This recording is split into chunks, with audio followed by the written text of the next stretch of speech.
A Christmas Carol by Charles Dickens. Preface.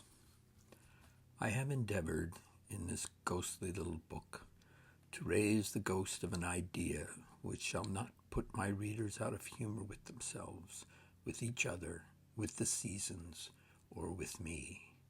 May it haunt their house pleasantly, and no one wish to lay it. Their faithful friend and servant, Charles Dickens, December 1843. Chapter 1. Marley's Ghost. Marley was dead to begin with. There's no doubt whatever about that. The register of his burial was signed by the clergyman, the clerk, the undertaker, and the chief mourner. Scrooge signed it, and Scrooge's name was good upon change for anything he chose to put his hand to. Old Marley was as dead as a doornail. Mind, I don't mean to say that I know of my own knowledge what is particularly dead about a doornail. I might be inclined myself to regard a coffin nail as the deadest piece of ironmongery in the trade, but the wisdom of our ancestors is in the simile, and my unhallowed hand shall not disturb it, or the country's done for. You will therefore permit me to repeat emphatically that Marley was as dead as a doornail. Scrooge knew he was dead? Of course he did. How could it be otherwise? Scrooge and he were partners for I don't know how many years. Scrooge was his sole executor, his sole administrator, his sole assigned, his sole residuary legatee, his sole friend and sole mourner. And even Scrooge was not so dreadfully cut up by the sad event, but that he was an excellent man of business on the very day of the funeral, and solemnized it with an undoubted bargain. This mention of Marley's funeral brings me back to the point I started from. There is no doubt that Marley was dead. This must be distinctly understood, or nothing wonderful can come from the story I am going to relate. If we were not perfectly convinced that Hamlet's father died before the play began, there would be nothing more remarkable in his taking a stroll at night in an easterly wind upon his own ramparts than there would be in any other middle-aged gentleman rashly turning out after dark in a breezy spot, say St. Paul's churchyard, for instance, literally to astonish his son's weak mind. Scrooge never painted out old Marley's name. There it stood years afterwards above the warehouse door, Scrooge and Marley. The firm was known as Scrooge and Marley. Sometimes people new to the business called Scrooge, and sometimes Marley, but he answered to both names. It was all the same to him. But he was a tight-fisted hand at the grindstone, Scrooge. A squeezing, wrenching, grasping, scraping, clutching, covetous old sinner. Hard and sharp as flint, from which no steel had ever struck out generous fire. Secret and self-contained and solitary as an oyster. The cold within him froze his old features, nipped his pointed nose, shriveled his cheek, stiffened his gait, made his eyes red, his thin lips blue, and spoke out shrewdly in his grating voice. A frosty rime was on his head and on his eyebrows and his wiry chin. He carried his own low temperature always about with him. He iced his office in the dog days, and he didn't thaw at 1 degree at Christmas. External heat and cold had little influence on Scrooge. No warmth could warm, no wintry weather chill him. No wind that blew was bitterer than he, no falling snow more intent upon its purpose, no pelting rain less open to entreaty. Foul weather didn't know where to have him. The heaviest rain and snow and hail and sleet could boast of the advantage over him in only one respect. They often came down handsomely, and Scrooge never did. Nobody ever stopped him in the street with Gladstone looks. "My dear Scrooge, how are you? When will you come and see me?" No beggars implored him to bestow a trifle. No children asked him what it was o'clock. No man or woman ever once in all his life inquired the way to such and such a place of Scrooge. Even the blind men's dogs appeared to know him, and when they saw him coming on, would tug their owners into doorways and up courts, and then would wag their tails as though they said, "No eye at all is better than the evil eye, dark master." But what did Scrooge care? It was the very thing he liked, to edge his way along the crowded paths of life, warning all human sympathy to keep its distance. It was what the knowing walls called nuts to Scrooge. Once upon a time, of all the good days in the year, on Christmas Eve, old Scrooge sat busy in his counting house. It was cold, bleak, biting weather, foggy withal, and he could hear the people in the court outside go wheezing up and down, beating their hands upon their breasts and stamping their feet upon the pavement stones to warm them. The city clocks had only just gone 3, but it was quite dark already. It had not been light all day. The candles were flaring in the windows of the neighboring offices like ruddy smears upon the palpable brown air. The fog came pouring in at every chink and keyhole, and was so dense without that although the court was of the narrowest, the houses opposite were mere phantoms. To see the dingy cloud come drooping down, obscuring everything, one might have thought that nature lived hard by and was brewing on a large scale. The door of Scrooge's counting house was open that he might keep an eye upon his clerk, who, in its dismal little cell beyond, a sort of tank, was copying letters. Scrooge had a very small fire, but the clerk's fire was so very much smaller that it looked like one coal. But he couldn't replenish it, for Scrooge kept the coal box in his own room, and so surely as the clerk came in with the shovel, the master predicted that it would be necessary for them to part. Wherefore the clerk put on his white comforter and tried to warm himself at the candle, in which effort, not being a man of strong imagination, he failed. "Merry Christmas, Uncle! God save you!" cried a cheerful voice. It was the voice of Scrooge's nephew, who came upon him so quickly that this was the first intimation he had of his approach. "Ah," said Scrooge, "humbug." He had so heated himself with rapid walking in the fog and frost, this nephew of Scrooge's, that he was all aglow. His face was ruddy and handsome, his eyes sparkled, and his breath smoked again. "Christmas a humbug, Uncle," said Scrooge's nephew. "You don't mean that, I'm sure." "I do," said Scrooge. "Merry Christmas. What right do you have to be merry? What reason do you have to be merry? You're poor enough." "Come then," returned the nephew gaily. "What right have you to be dismal? What reason have you to be remorse? You're rich enough." Scrooge, having no better answer ready on the spur of the moment, said "Bah!" again, and followed it up with "humbug." "Don't be cross, Uncle," said the nephew.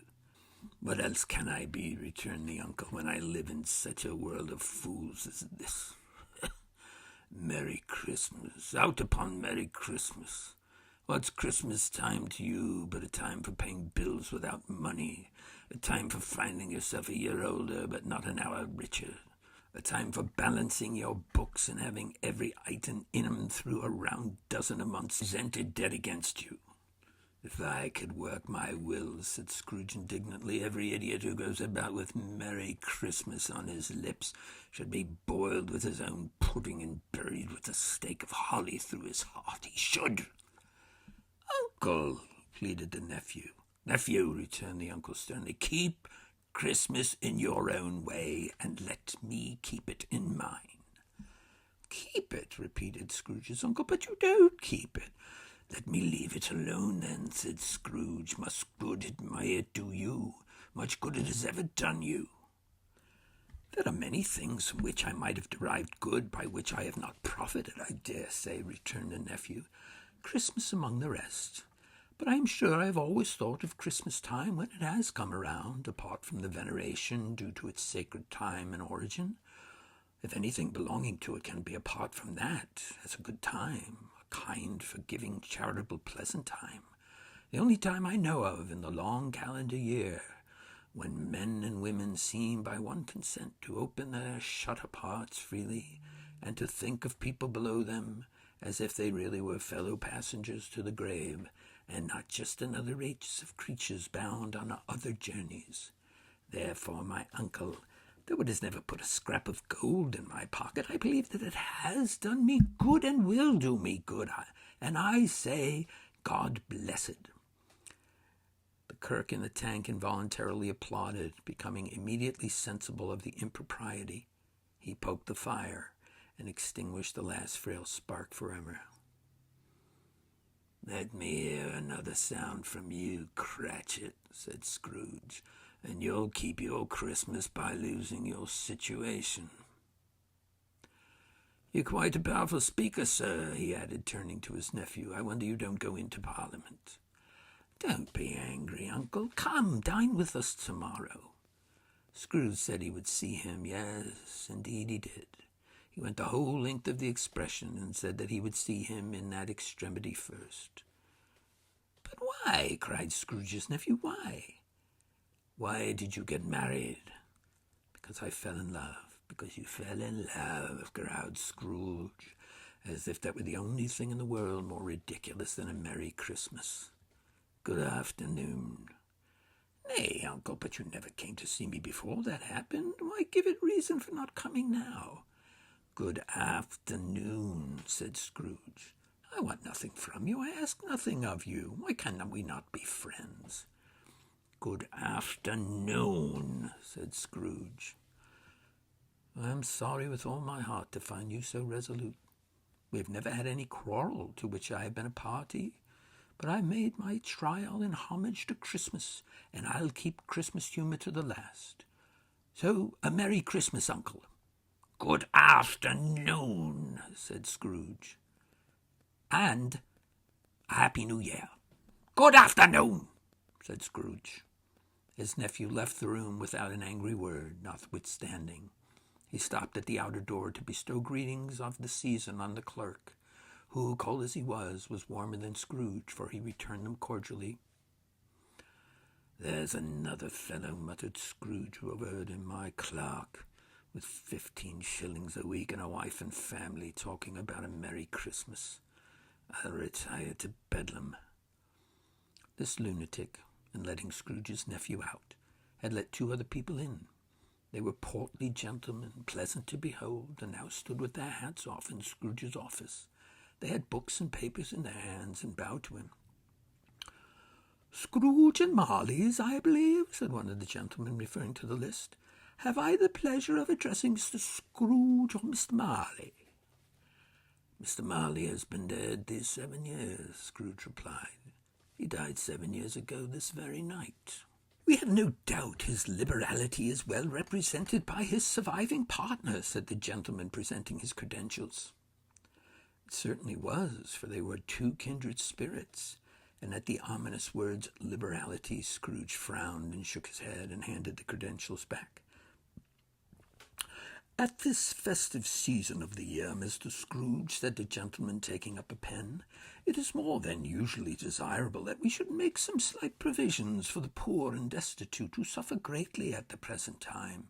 Many thousands are in want of common necessaries. Hundreds of thousands are in want of common comforts, sir." "Are there no prisons?" asked Scrooge. "Oh, plenty of prisons," said the gentleman, laying down his pen. "But the union workhouses," demanded Scrooge, "are they still in operation?" "Oh, they are still," returned the gentleman. "I wish I could say they were not." "The treadmen and the poor laws are in full vigor, then?" said Scrooge. "Oh, both very busy, sir." "Oh, I was afraid from what you said at first that something had occurred to stop them in their useful course," said Scrooge. "I'm very glad to hear it." "Under the impression that they scarcely furnish Christian cheer of mind or body to the multitude," returned the gentleman, "a few of us are endeavoring to raise a fund to buy the poor some meat and drink and a means of warmth. We choose this time because it is a time of all others when want is keenly felt and abundance rejoices. What shall I put you down for, sir?" "Nothing," Scrooge replied. "Oh, you wish to be anonymous. I wish to be left alone, said Scrooge. Since you ask me what I wish, gentlemen, that is my answer. I do not make myself merry at Christmas, and I can't afford to make idle people merry. I help to support the establishers I have mentioned. They cost enough, and those who are badly off must go there. Many can't go there, sir. Many would rather die. If they would rather die, said Scrooge, they had better do it and decrease the surplus population. Besides, excuse me, I don't know that. But you might know it, observed the gentleman. It is not my business, Scrooge returned. It's enough for a man to understand his own business and not interfere with other people's. Mine occupies me constantly. Good afternoon, gentlemen. Seeing clearly that it would be useless to pursue their point, the gentleman withdrew. Scrooge resumed his labors with an improved opinion of himself and in a more facetious temper than was usual of him. Meanwhile, the fog and darkness thickened so that people ran about with flaring links, proffering their services to go before horses and carriages and conduct them on their way. The ancient tower of the church, whose gruff old bell was always peeping slyly down at Scrooge out of a Gothic window in the wall, came invisible and struck the hours and quarters in the clouds with tremulous vibrations afterward, as if its teeth were chattering its frozen head up there. The cold became intense. The main street, at the corner of the court, some laborers were repairing the gas pipes and had lighted a great fire in a brazier, round which a party of ragged men and boys were gathered, warming their hands and winking their eyes before the blaze in rapture. The water plug being left in solitude, its overflowing sullenly congealed and turned to misanthropic ice. The brightness of the shops where the holly sprigs and berries crackled and the lamp heat of the windows made pale faces ruddy as they passed. Poulterers' and grocers' trades became a splendid joke, a glorious pageant with which it was next to impossible to believe that such dull principles as bargain and sale had anything to do. The Lord Mayor, in the stronghold of the mighty mansion house, gave orders to his 50 cooks and butlers to keep Christmas as a Lord Mayor's household should, and even the little tailor, who he had fined 5 shillings on the previous Monday for being drunk and bloodthirsty in the streets, stirred up tomorrow's pudding in his garret, while his lean wife and the baby sallied out to buy the beef. Foggier yet, and colder, piercing, searching, biting cold. If the good St. Dunstan had but nipped the evil spirit's nose with a touch of such weather as that, instead of using his familiar weapons, then indeed he would have roared to lusty purpose. The owner of one scant young nose, gnawed and mumbled by the hungry cold as bones are gnawed by dogs, stooped down at Scrooge's keyhole to regale him with a Christmas carol. But at the first sound of "God rest ye merry gentlemen, let nothing you dismay," Scrooge seized the ruler with such energy of action that the singer fled in terror, leaving the keyhole to fog and even more congenial frost. At length the hour of shutting up the counting-house arrived. With an ill-will, Scrooge dismounted from his stool and tacitly admitted the fact to his expectant clerk in the tank, who instantly snuffed his candle out and put on his hat. "You'll want all day tomorrow, I suppose," said Scrooge. "If quite convenient, sir." "It is not convenient," said Scrooge, "and it's not fair. If I was to stop you 1/2 for it, you'd think yourself ill-used, I'd be bound." The clerk smiled faintly. "And yet," said Scrooge, "you don't think me ill-used when I pay a day's wages for no work." The clerk observed that it was only once a year. "A poor excuse for picking a man's pocket every 25th of December," said Scrooge, buttoning his greatcoat to the chin. "But I suppose you must have the whole day. Be here all the earlier the next morning." The clerk promised that he would, and Scrooge walked out with a growl. The office was closed in a twinkling, and the clerk, with the long ends of his white comforter dangling below his waist, for he boasted no greatcoat, went down a slide on Cornhill at the end of a lane of boys 20 times in honor of it being Christmas Eve, and then ran home to Camden Town as hard as he could pelt to play blind man's bluff. Scrooge took his melancholy dinner in his usual melancholy tavern, and having read all the newspapers and beguiled the rest of the evening with his banker's book, went home to bed. He lived in chambers which had once belonged to his deceased partner. They were a gloomy suite of rooms in a lowering pile of building up a yard, where it had so little business to be that one could scarcely help fancying it must have run there when it was a young house, playing at hide-and-seek with other houses, and forgotten the way out again. It was old enough now and dreary enough, for nobody lived in it but Scrooge, the other rooms being all let out as offices. The yard was so dark that even Scrooge, who knew every stone, was fain to grope with his hands. The fog and frost so hung about the black old gateway of the house that it seemed as if the genius of the weather sat in mournful meditation on the threshold. Now, it is a fact that there was nothing at all particular about the knocker on the door, except that it was very large. It is also a fact that Scrooge had seen it, night and morning, during his whole residence in that place. Also that Scrooge had as little of what is called fancy about him as any man in the city of London, even including, which is a bold word, the corporation, aldermen, and livery.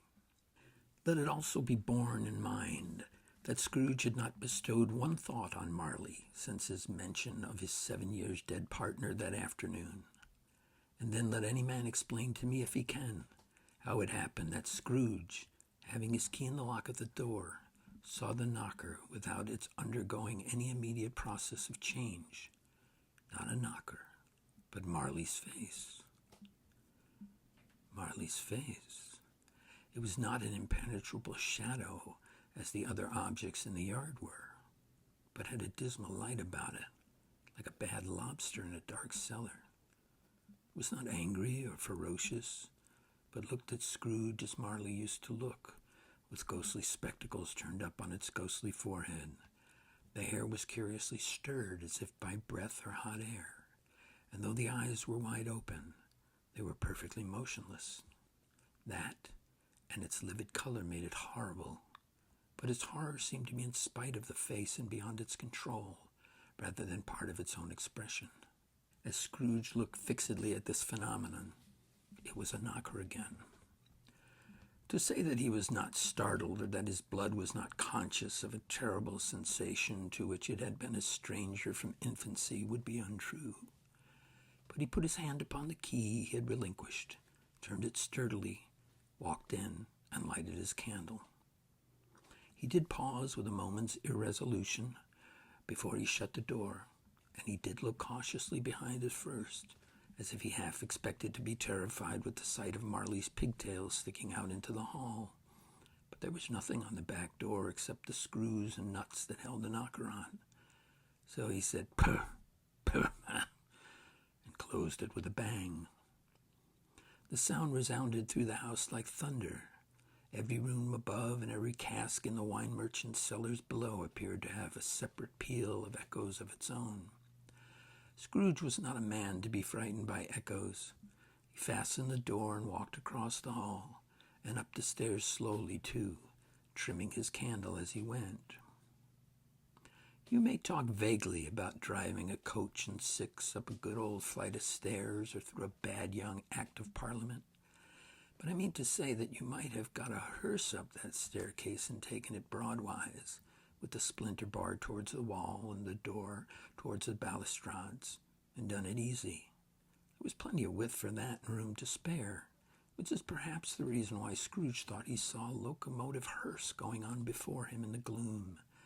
Half a dozen gas lamps out of the street wouldn't have lighted the entry too well, so you may suppose that it was pretty dark with Scrooge's dip. Up Scrooge went, not caring a button for that. Darkness is cheap, and Scrooge liked it, but before he shut his heavy door, he walked through his rooms to see that all was right. He had just enough recollection of the face to desire to do that. Sitting room, bedroom, lumber room, all as they should be. Nobody under the table, nobody under the sofa. Small fire in the grate, spoon and basin ready, and a little saucepan of gruel. Scrooge had a cold in his head. Upon the hob. Nobody under the bed, nobody in the closet, nobody in his dressing gown, which was hanging up in a suspicious attitude against the wall. Lumber room as usual, old fire guard, old shoes, 2 fish baskets, washing stand on 3 legs, and a poker.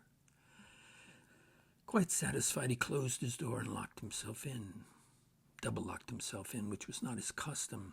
Thus secured against surprise, he took off his cravat, put on his dressing gown and slippers and his nightcap, and sat down before the fire to take his gruel.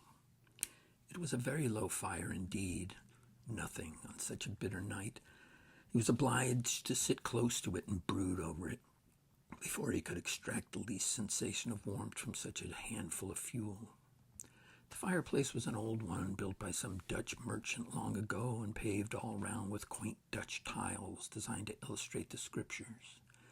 There were Cains and Abels, Pharaoh's daughter, queens of Sheba, angelic messengers descending through the air on clouds like feather beds, Abrahams and Belshazzars, apostles running off to sea in butter boats, hundreds of figures to attract his thoughts. And yet, that face of Marley, 7 years dead, came like the ancient prophet's rod and swallowed up the whole.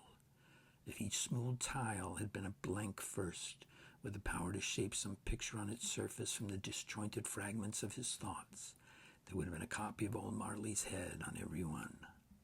"Humbug," said Scrooge, and walked across the room. After several turns, he sat down again. As he threw his head back in the chair, his glance happened to rest upon a bell, a disused bell that hung in the room and communicated for some purpose now forgotten with a chamber in the highest story of the building. It was with great astonishment and with a strange, implicable dread that as he looked, he saw the bell begin to swing. It swung so softly in the outset that it scarcely made a sound, but soon it rang loudly, and so did every bell in the house. This might have lasted half a minute, or a minute, but it seemed an hour. The bells ceased as they had begun together. They were succeeded by a clanking noise deep down below, as if some person were dragging a heavy chain over the casks in the wine merchant's cellar. Scrooge then remembered to have heard that ghosts in haunted houses were described as dragging chains. The cellar door flew open with a booming sound, and then he heard the noise much louder, on the floor, below, then coming up the stairs, then coming straight towards his door. "It's humbug still," said Scrooge. "I won't believe it." His color changed, though, when without a pause it came on through the heavy door and passed into the room before his eyes. Upon its coming, the dying flame leapt up, as though it cried, "I know him, Marley's ghost," and fell again. The same face, the very same. Marley in his pigtail, usual waistcoat, tights, and boots, the tassels on his latter bristling like the pigtail, and his coat skirts, and the hair upon his head. The chain he drew was clasped about his middle. It was long and wound about him like a tail, and it was made, for Scrooge observed it closely, of cash boxes, keys, padlocks, ledgers, deeds, and heavy purses wrought in steel. His body was transparent, so Scrooge observed him, and looking through his waistcoat could see the 2 buttons on his coat behind. Scrooge had often heard it said that Marley had no bowels, but he had never believed it until now. No, nor did he believe it even now, though he looked at the phantom through and through and saw it standing before him, though he felt the chilling influence of its death-cold eyes and marked the very texture of the folded kerchief bound about its head and chin, which wrapper he had not observed before. He was still incredulous and fought against his senses. "Ah, now," said Scrooge, caustic and cold as ever, "what do you want with me?" "Much," Marley's voice, no doubt about it. "Who are you?" "Ask me who I was." "Who were you then?" said Scrooge, raising his voice. "You're particular for a shade. He was going to say to a shade, but substituted this as more appropriate. In life, I was your partner, Jacob Marley. Can you sit down? Asked Scrooge, looking doubtfully at him. I can. Do it then. Scrooge asked the questions because he didn't know whether a ghost so transparent might find himself in a condition to take a chair, and felt that in the event of its being impossible, it might involve the necessity of an embarrassing explanation. But the ghost sat down the opposite side of the fireplace as if he were quite used to it. You don't believe in me, observed the ghost. I don't, said Scrooge. What evidence would you have of my reality beyond that of your senses? I don't know, said Scrooge. Why do you doubt your senses? Because, said Scrooge, a little thing affects them. A slight disorder of the stomach makes them cheats. You may be an undigested bit of beef, a blot of mustard, a crumb of cheese, a fragment of an underdone potato. There's more of gravy than of grave about you, whatever you are. Scrooge was not much in the habit of cracking jokes, nor did he feel in his heart by any means waggish then. The truth is, he tried to be smart as a means of distracting his own attention and keeping down his terror, for the spectre's voice disturbed him to the very marrow of his bones. To sit, staring at those fixed glazed eyes in silence for a moment, would play, Scrooge felt, the very deuce with him. There was something very awful, too, in the spectre's being provided with an infernal atmosphere of its own. Scrooge could not feel it himself, but this was clearly the case, for the ghost sat perfectly motionless. Its hair and skirts and tassels were still agitated as by the hot vapor from an oven. You see this toothpick, said Scrooge, returning quickly to the charge, for the reason just assigned, and wishing, though it were only for a second, to divert the vision's stony gaze from himself. I do, replied the ghost. You're not looking at it, said Scrooge. But I see it, said the ghost, notwithstanding. Well, returned Scrooge, I have but to swallow this and be for the rest of my days persecuted by a legion of goblins, all of my own creation. Humbug! I tell you, humbug! At this the spirit raised a frightful cry, and shook its chains with such dismal and appalling noise that Scrooge held on tight to his chair to save himself from falling in a swoon. But how much greater was his horror when the phantom, taking off the bandage around his head as if it were too warm to wear indoors, its lower jaw dropped down upon its breast. Scrooge fell to his knees and clasped his hands before him. Mercy, he said, dreadful apparition, why do you trouble me? Man of the worldly mind, replied the ghost, do you believe in me or not? I do, said Scrooge, I must, but why do spirits walk the earth, and why do they come to me? It is required of every man, the ghost returned, that the spirit within him should walk abroad among his fellow men, and travel far and wide. And if that spirit goes not forth in life, it is condemned to do so after death. It is doomed to wander through the world. Oh, woe is me, and witness what it cannot share, but might have shared on earth, and turned to happiness. Again the spectre raised a cry, and shook its chains and rugged shadowy hands. You are fettered, said Scrooge, trembling. Tell me why. I wear the chain I forged in life, replied the ghost. I made it, link by link and yard by yard. I girded it on of my own free will, and by my own free will I wore it. Is its pattern strange to you? Scrooge trembled more and more. Or would you know, pursued the ghost, the weight and length of the strong coil you bear yourself? It was as full and heavy as long as this 7 Christmas Eves ago. You have labored on it since. It is a ponderous chain. Scrooge glanced about him on the floor in expectation of finding himself surrounded by some 50 or 60 fathoms of iron cable, but he could see nothing. "Jacob," he said imploringly, "oh, Jacob Marley, tell me more. Speak comfort to me, Jacob." "I have none to give," the ghost replied.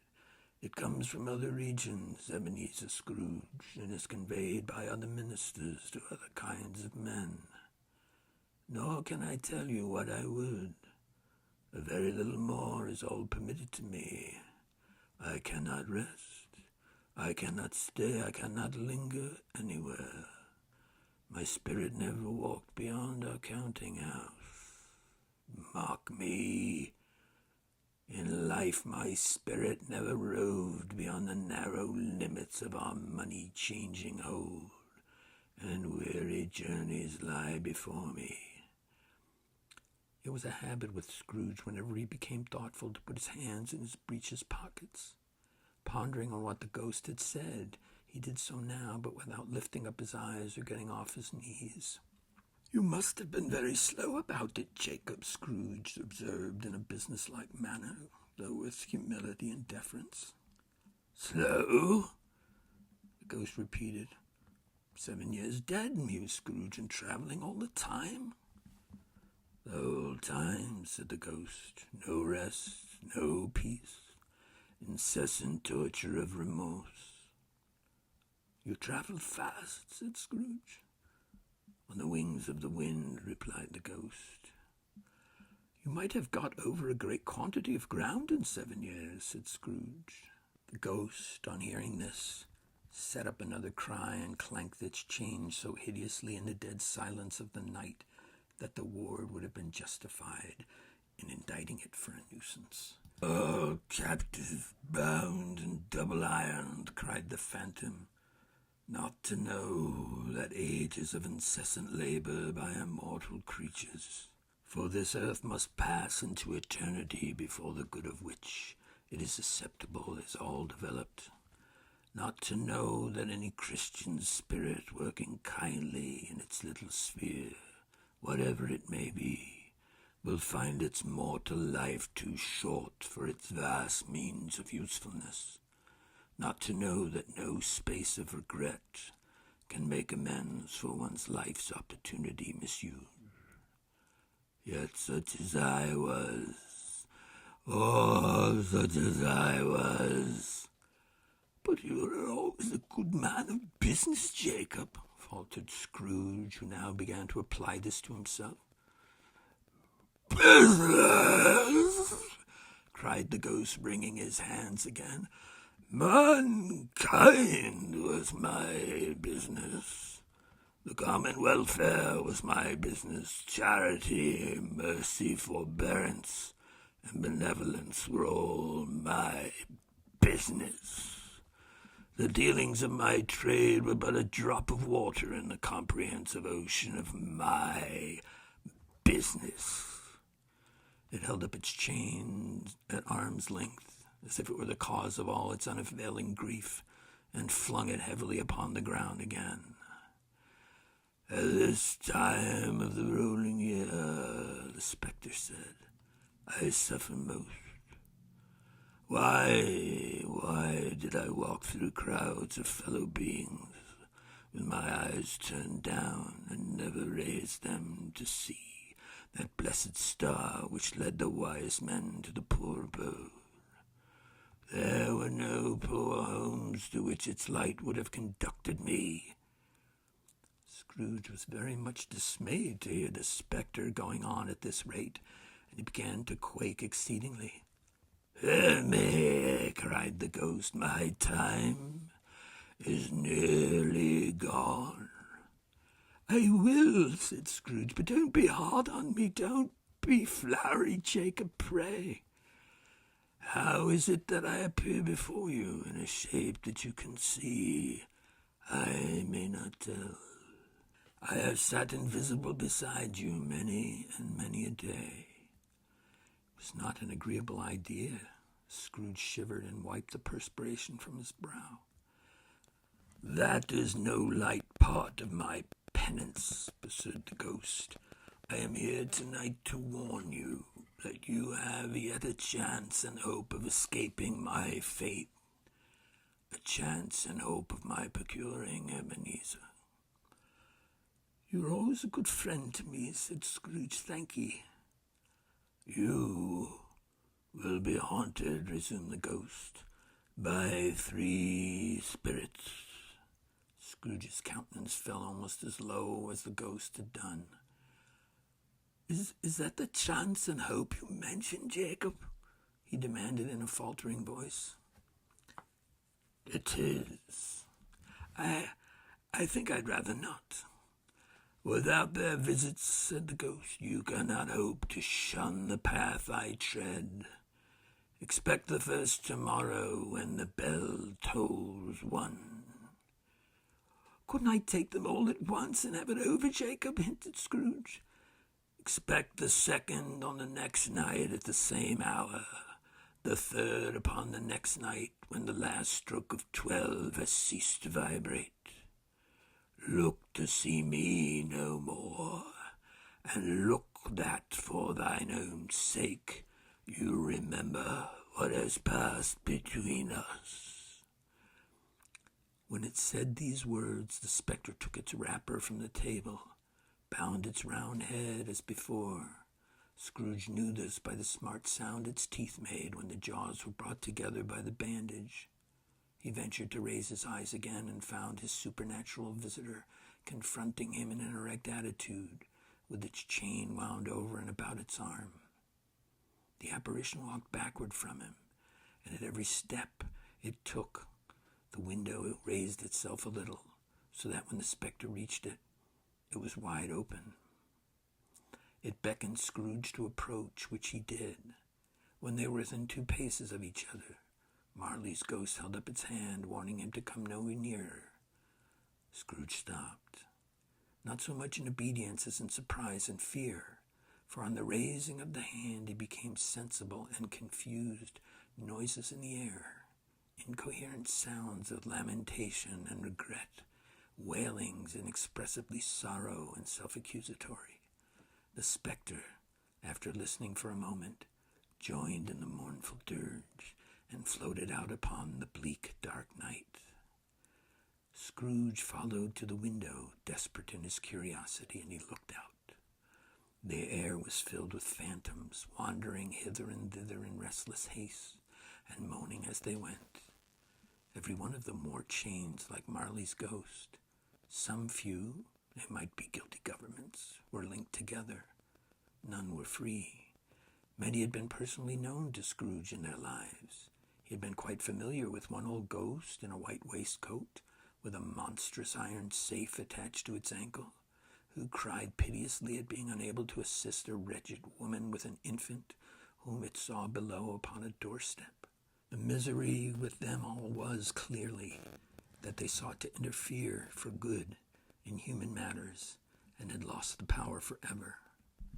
Whether these creatures faded into the mist, or the mist enshrouded them, he could not tell, but they and their spirit voices faded altogether, and the night became as it had been when he walked home.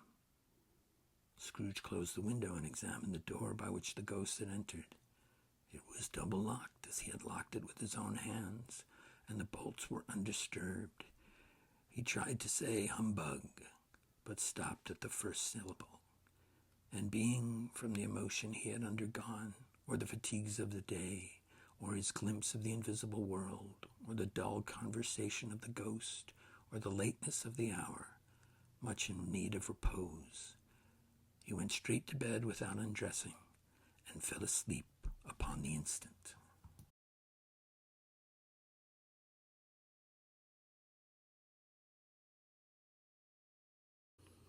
Chapter 2. The First of the 3 Spirits. When Scrooge awoke, it was so dark that looking out of bed he could scarcely distinguish the transparent window from the opaque walls of his chamber. He was endeavoring to pierce the darkness with his ferret eyes when the chimes of a neighboring church struck the 4 quarters. So he listened for the hour. To his great astonishment, the heavy bell went from 6 to 7, from 7 to 8, and regularly up to 12. And then it stopped. 12! It was past 2 when he went to bed. The clock was wrong. An icicle must have gotten into the works. 12! He touched the spring of his repeater to correct this most preposterous clock. Its rapid little pulse beat 12 and stopped. "Why, it isn't possible," said Scrooge, "that I have slept through a whole day and far into another night. It isn't possible that anything has happened to the sun, and this is 12 at noon." The idea being an alarming one, he scrambled out of bed and groped his way to the window. He was obliged to rub the frost off with his sleeve of his dressing gown before he could see anything, and could see very little then. All he could make out was that it was still very foggy and extremely cold, and that there was no noise of people running to and fro and making a great stir, as there unquestionably would have been if night had beaten off bright day and taken possession of the world. This was a great relief, because 3 days after sight of this first exchange paid to Mr. Ebenezer Scrooge of his order and so forth would have become a mere United States security if there were no days to count by. Scrooge went to bed again and thought and thought and thought it over and over and over, and could make nothing of it. The more he thought, the more perplexed he was, and the more he endeavored not to think, the more he thought. Marley's ghost bothered him exceedingly. Every time he resolved within himself, after mature inquiry, that it was all a dream, his mind flew back again, like a strong spring released, to its first position, and presented the same problem to be worked all through. Was it a dream or not? Scrooge lay in this state until the chime had gone 3/4 more, when he remembered on a sudden that the ghost had warned him of a visitation when the bell tolled 1. He resolved to lie awake until the hour was past, and considering that he could no more go to sleep than to go to heaven, this was perhaps the wisest resolution in his power. The quarter was so long that he was more than once convinced he must have sunk into a doze unconsciously and missed the clock. At length it broke upon his listening ear.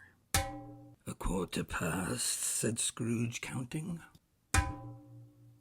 1/2, said Scrooge. 1/4 to it, said Scrooge. The hour itself, said Scrooge triumphantly, and nothing else. He spoke before the hour bell sounded, which it now did with a deep, dull, hollow, melancholy 1. Light flashed up in the room upon the instant, and the curtains of the bed were drawn. The curtains of the bed were drawn aside, I tell you, by a hand.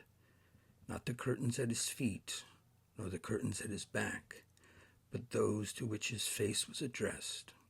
The curtains of his bed were drawn aside, and Scrooge, starting up into a half-recumbent attitude, found himself face to face with the unearthly visitor who drew them, as close to it as I am to you now, and I am standing in the spirit at your elbow. It was a strange figure, like a child, yet not so like a child as like an old man, viewed through some supernatural medium, which gave him the appearance of having receded from view, and being diminished to a child's proportions. Its hair, which hung about its neck and down its back, was white as if with age, and yet the face had not a wrinkle in it. The tenderest bloom was on the skin.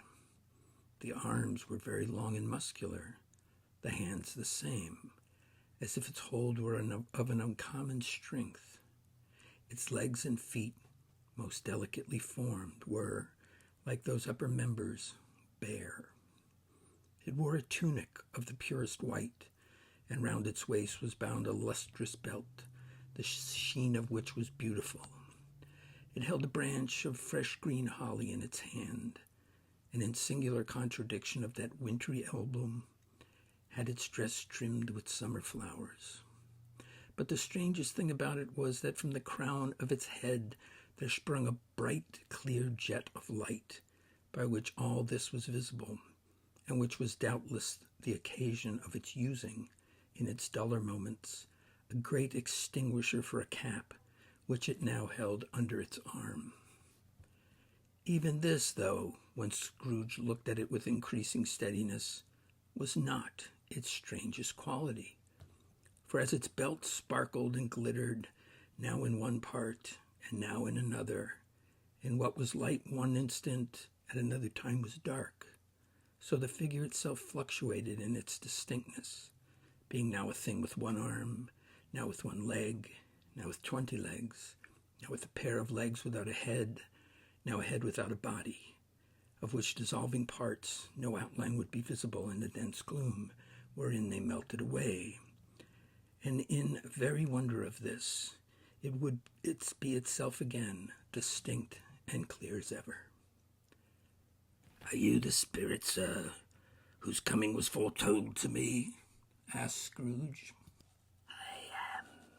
"Who and what are you?" Scrooge demanded. "I am the ghost of Christmas past." "Past?" inquired Scrooge, observant of his dwarfish stature. "No, your past." Perhaps Scrooge could not have told anybody why, if anybody could have asked him, but he had a special desire to see the spirit in his cap, and begged him to be covered. "What?" exclaimed the ghost. "Would you so put it out with worldly hands the light I give?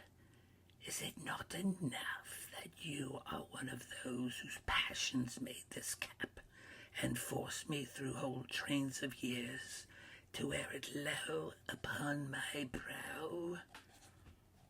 Scrooge reverently disclaimed all intention to offend, or any knowledge of having wilfully bonneted the spirit in any period of his life. Then he made a bold to inquire what business brought him there. "Your welfare." Scrooge expressed himself much obliged, but could not help thinking that a night of unbroken rest would have been more conducive to that end. The spirit must have heard him thinking, for it said immediately, "Your reclamation, then. Take heed." It put out its strong hand as it spoke, and clasped him gently by the arm. "Rise and walk with me." It would have been in vain for Scrooge to plead that the weather and the hour were not adapted to pedestrian purposes. That bed was warm, and the thermometer a long way below freezing, and he was clad but lightly in slippers, dressing gown, and nightcap, and he had a cold upon him at that time. The grasp, though gentle as a woman's hand, was not to be resisted. He rose, but finding that the spirit made towards the window, clasped his robe in supplication.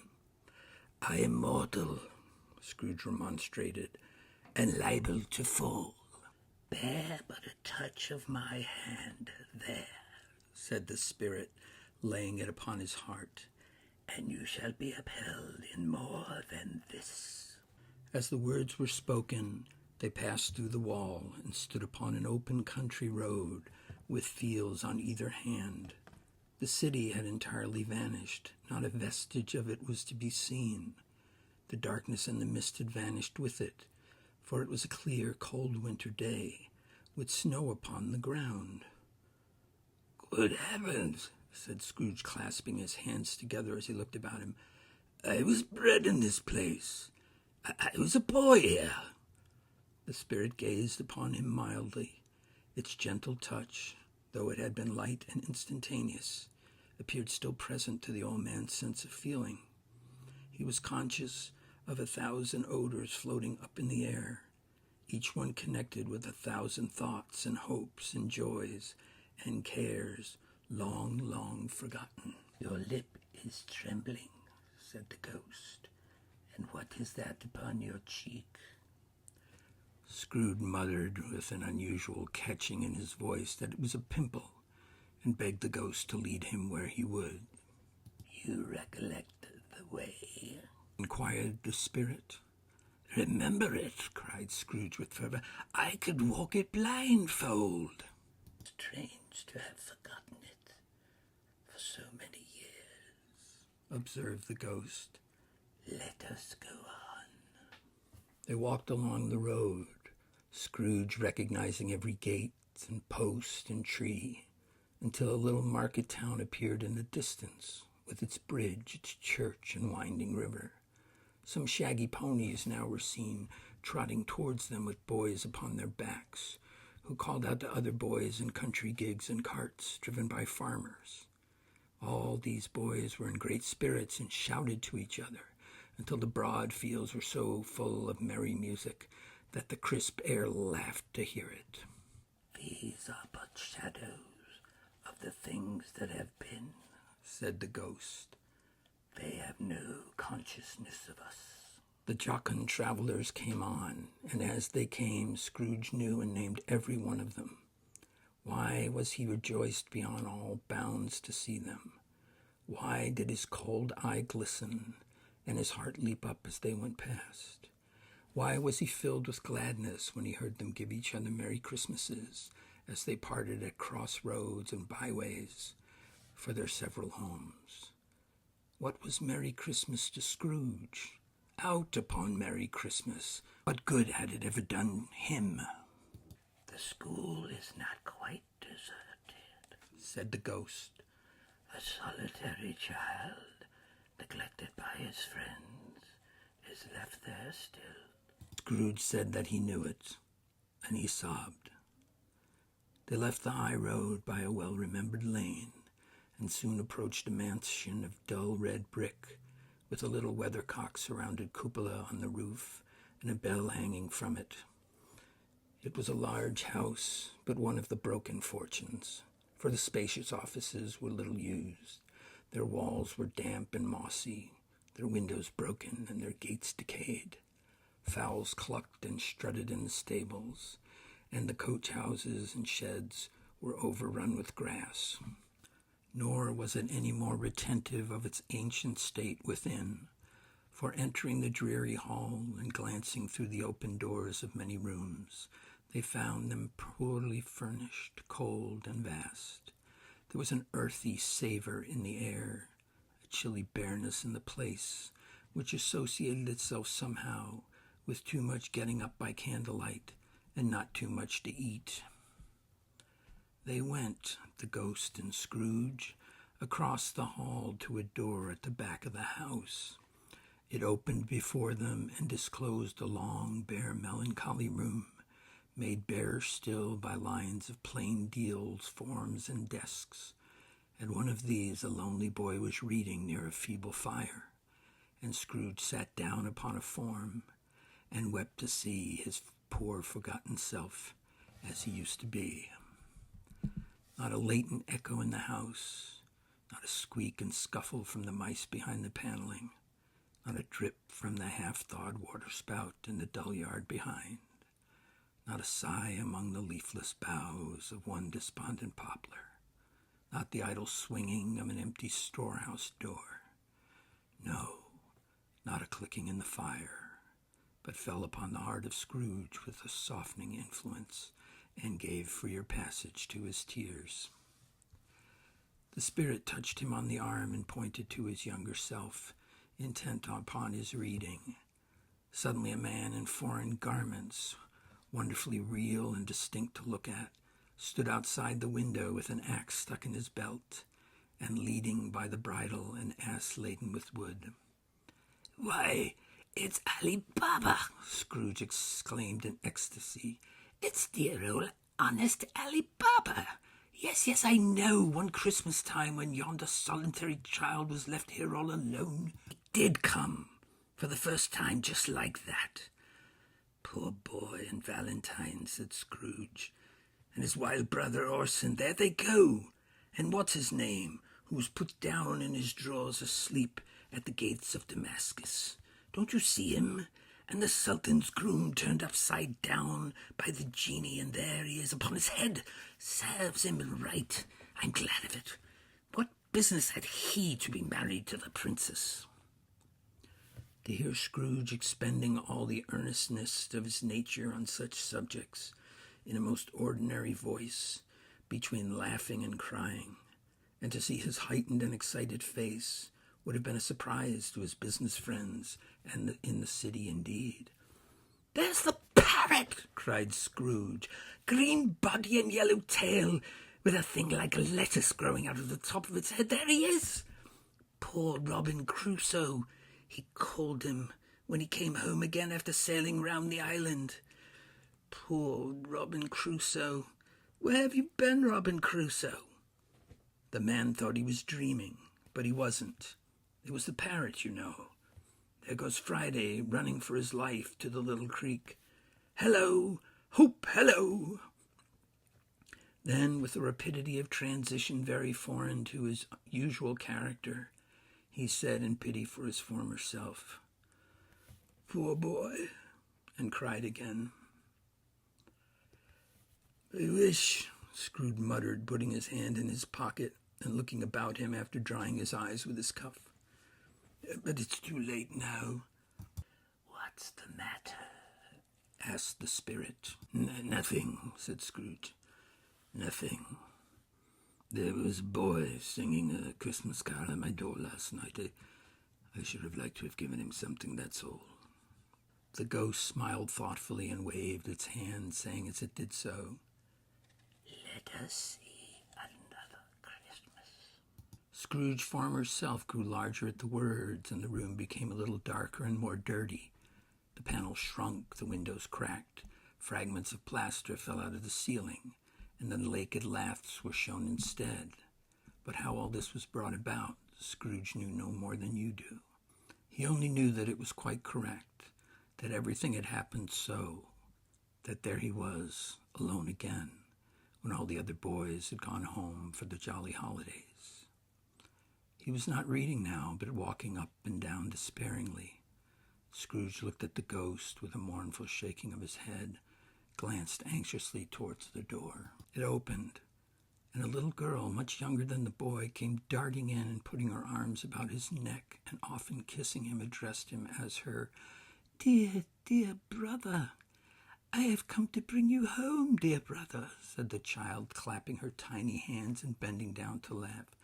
"To bring you home, home, home."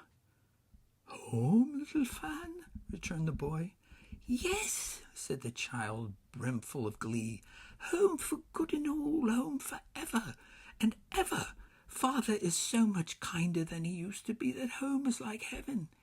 He spoke so gentle to me one dear night when I was going to bed that I was not afraid to ask him once more if you might come home.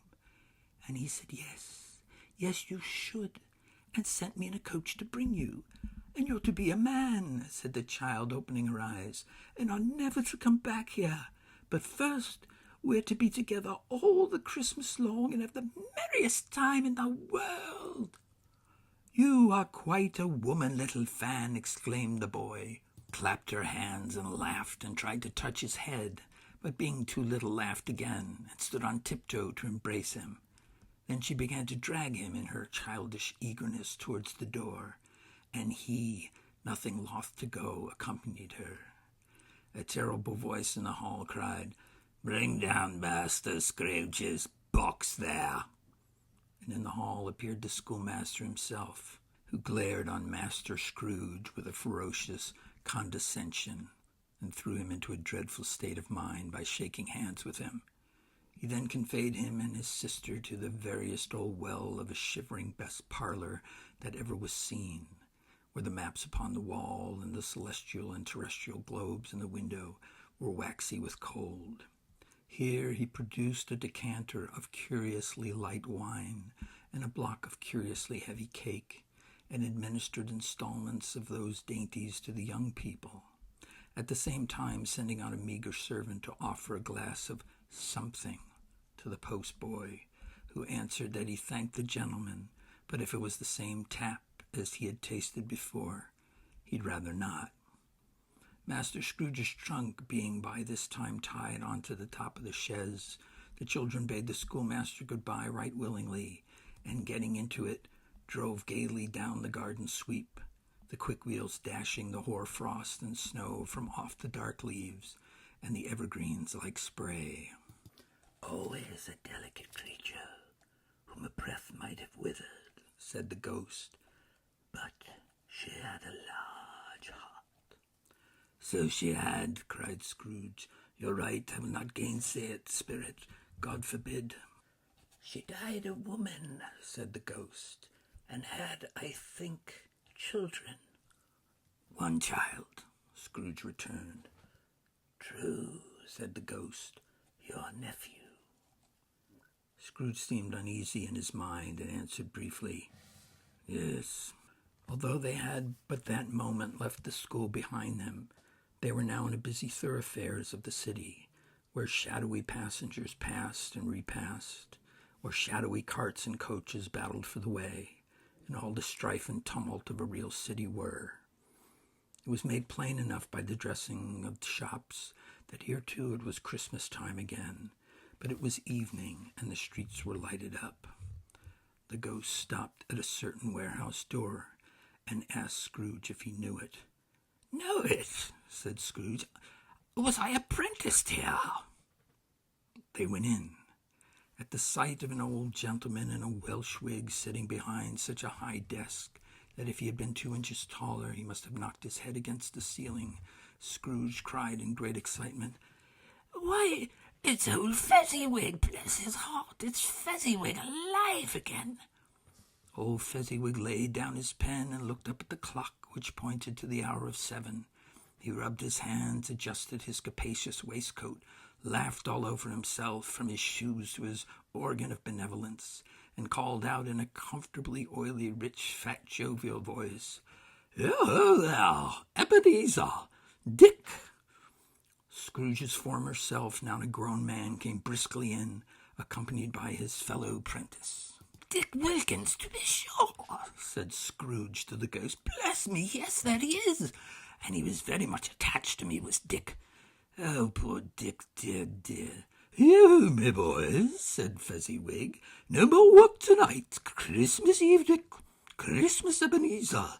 Let's have the shutters up," cried old Fezziwig with a sharp clap of his hands, "before a man can say Jack Robinson." You wouldn't believe how those two fellows went at it. They charged into the street with the shutters. 1, 2, 3 had 'em up in their places. 4, 5, 6 barred 'em and pinned 'em. 7, 8, 9, and came back before you could have got to 12, panting like race horses. "Hilly-ho!" cried old Fezziwig, skipping down from the high desk with wonderful agility. "Clear away, my lads, and let's have lots of room here. Hilly-ho, Dick! Cheer up, Ebenezer!"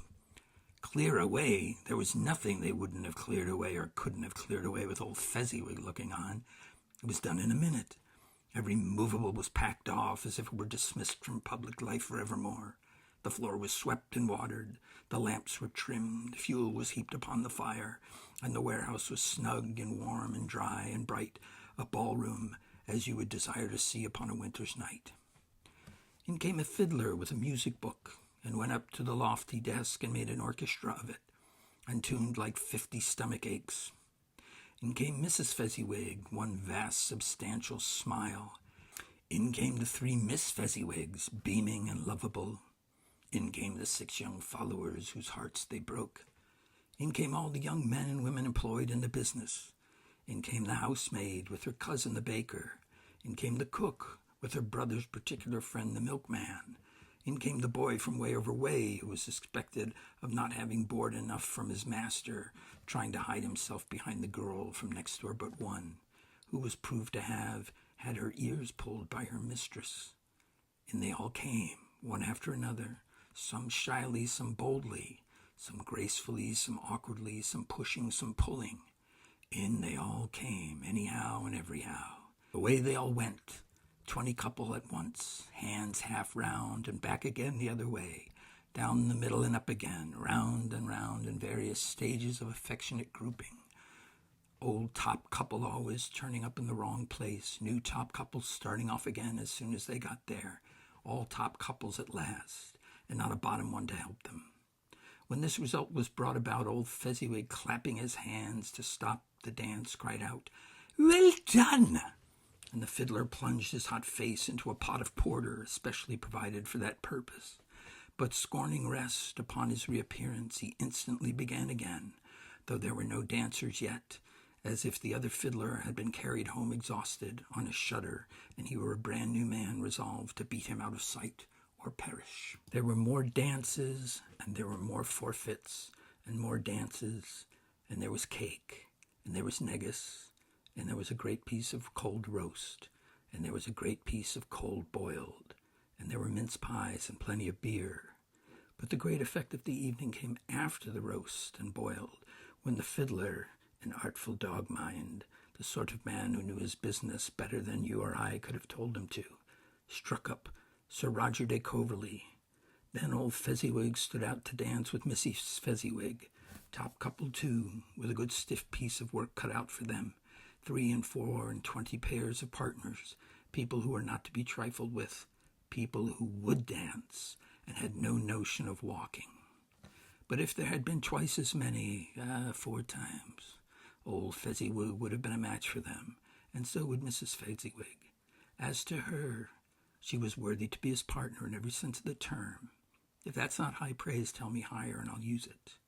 A positive light appeared to issue from Fezziwig's calves. They shone in every part of the dance like moons. You couldn't have predicted at any given time what would have become of them next.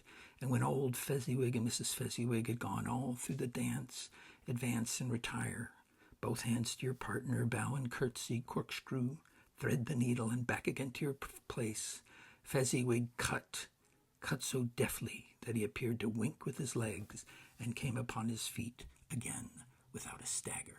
When the clock struck 11, this domestic ball broke up. Mr. and Mrs. Fezziwig took to their stations, one on either side of the door, and shaking hands with every person individually as he or she went out, wished him or her a Merry Christmas.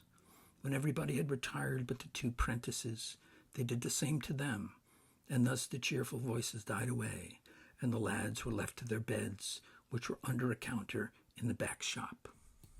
During the whole time of this, Scrooge had acted like a man out of his wits. His heart and soul were in the scene, and with his former self. He corroborated everything, remembered everything, enjoyed everything, and underwent the strangest agitation. It was not until now, when the bright faces of his former self and Dick were turned from them, that he remembered the ghost, and became conscious that it was looking full upon him, while the light upon its head burnt very clear. "A small matter," said the ghost, "to make these silly folks so full of gratitude." "All?" echoed Scrooge. The spirit signed him to listen with the 2 apprentices, who were pouring out their hearts in praise of Fezziwig. When he had done so, said, "Why, is it not? He has spent but a few pounds of your mortal money, 3 or 4 perhaps. Is that so much that he deserves this praise?" "It isn't that," said Scrooge, heated by the remark, and speaking unconsciously like his former, not latter self. "It isn't that, spirit. He had the power to render us happy or unhappy, to make our service light or burdensome, a pleasure or a toil. Say that his power lies in words and looks, in things so slight and insignificant that it is impossible to add and count them up. What then? The happiness he gives is quite as great as if it cost a fortune." He felt the spirit's glance and stopped. "What's the matter?" asked the ghost. "Nothing particular," said Scrooge. "Something, I think," the ghost insisted. "No," said Scrooge, "no. I should like to be able to say a word or 2 to my clock just now, that's all." His former self turned down the lamps, and he gave utterance to the wish, and Scrooge and the ghost again stood side by side in the open air. "My time grows short," observed the spirit. "Quick, This was not addressed to Scrooge or to anyone whom he could see, but it produced an immediate effect, for again Scrooge saw himself. He was older now, a man in the prime of life, his face not so harsh and rigid lines of years later, but it had begun to wear the signs of care and avarice. There was an eager, greedy, restless motion in the eye, which showed the passion that had taken root and where the shadow of the growing tree would fall. He was not alone, but sat by the side of a fair young girl in a morning dress, in whose eyes there were tears which sparkled in the light that shone out of the ghost of Christmas past. "It matters little," she said softly. "To you, very little. Another idol has displaced me, and if it can cheer and comfort you in time to come, as I would have tried to do, I have no just cause to grieve." "What idol has displaced you?" he rejoined. "A golden one." "This is the even-handing dealing of the world," he said. "There is nothing on which it is so hard as poverty, and there is nothing it professes to condemn with such severity as the pursuit of wealth." "You fear the world too much," she answered gently. "All your other hopes have merged into the hope of being beyond the chance of its sordid approach. I have seen your nobler aspirations fall off one by one, until the master passion, gain, engrosses you. Have I not?" "What then?" he retorted. "Even if I have grown so much wiser, what then? I am not changed toward you." She shook her head. "Am I?" "Our contract is an old one. It was made when we were both poor, and content to be so until, in good season, we could improve our worldly fortune by our patient industry. You are changed. When it was made, you were another man." "I was a boy," he said impatiently. "Your own feeling tells you that you were not what you are," she returned. "I am. That which promised happiness when we were one in heart is fraught with misery now that we are two. How often and how keenly I have thought of this, I will not say. It is enough that I have thought of it and can release you." "Have I ever sought release?" "In words, no, never." "In what then?" "In a changed nature, in an altered spirit, in another atmosphere of life, another hope as its great end, in everything that made my love of any worth or value in your sight. If this had never been between us," said the girl, looking mildly, but with steadiness upon him, "tell me, would you seek me out and try to win me now?" "Ah, no." He seemed to yield to the justice of this supposition in spite of himself, but he said with a struggle, "You think not?" "I would gladly think otherwise if I could," she answered. "Heaven knows, when I have learned a truth like this, I know how strong and irresistible it must be. But if you were free today, tomorrow, yesterday, can I even believe that you would choose a dowerless girl, you who in your very confidence with her weigh everything by gain, or choosing her for a moment, you were false enough to your one guiding principle to do so? Do I not know that your repentance and regret would surely follow? I do. And I release you with a full heart for the love of him you once were." He was about to speak, but with her head turned from him, she resumed, "You may. The memory of what is past makes me hope you will have pain in this. A very, very brief time, and you will dismiss the recollection of it gladly as an unprofitable dream from which it happened well that you awoke. May you be happy in the life you've chosen." She left him, and they parted. "Spirit," said Scrooge, "show me no more. Conduct me home. Why do you delight to torture me?" "One shadow more," exclaimed the ghost. "No more," cried Scrooge. "No more. I do not wish to see it. Show me.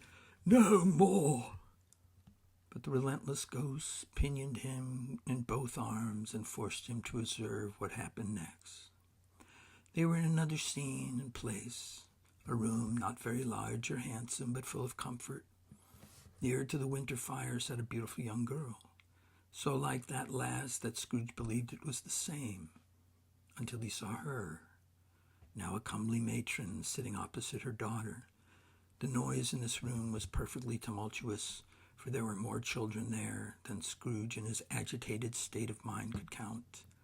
And unlike the celebrated herd in the poem, they were not 40 children conducting themselves like one, but every child was conducting itself like 40. The consequences were uproarious beyond belief, but no one seemed to care. On the contrary, the mother and daughter laughed heartily and enjoyed it very much, and the latter, soon beginning to mingle in the sports, got pillaged by the young brigands most ruthlessly. What would I not have given to be one of them, though I never could have been so rude? No, I wouldn't for the wealth of all the world have crushed that braided hair and torn it down for the precious little shoe. I wouldn't have plucked it off. God bless my soul to save my life. As to measuring her waist in sport as they did, bold young brood, I couldn't have done it. I should have expected my arm to have grown around it for a punishment and never come straight again. And yet I should have dearly liked, I own, to have touched her lips, to have questioned her that she might have opened them, to have looked upon the lashes of her downcast eyes and never raised a blush, to have let loose waves of hair, an inch of which would be a keepsake beyond price. In short, I would have liked, I do confess, to have had the lightest license of a child, and yet to have been a man enough to know its value.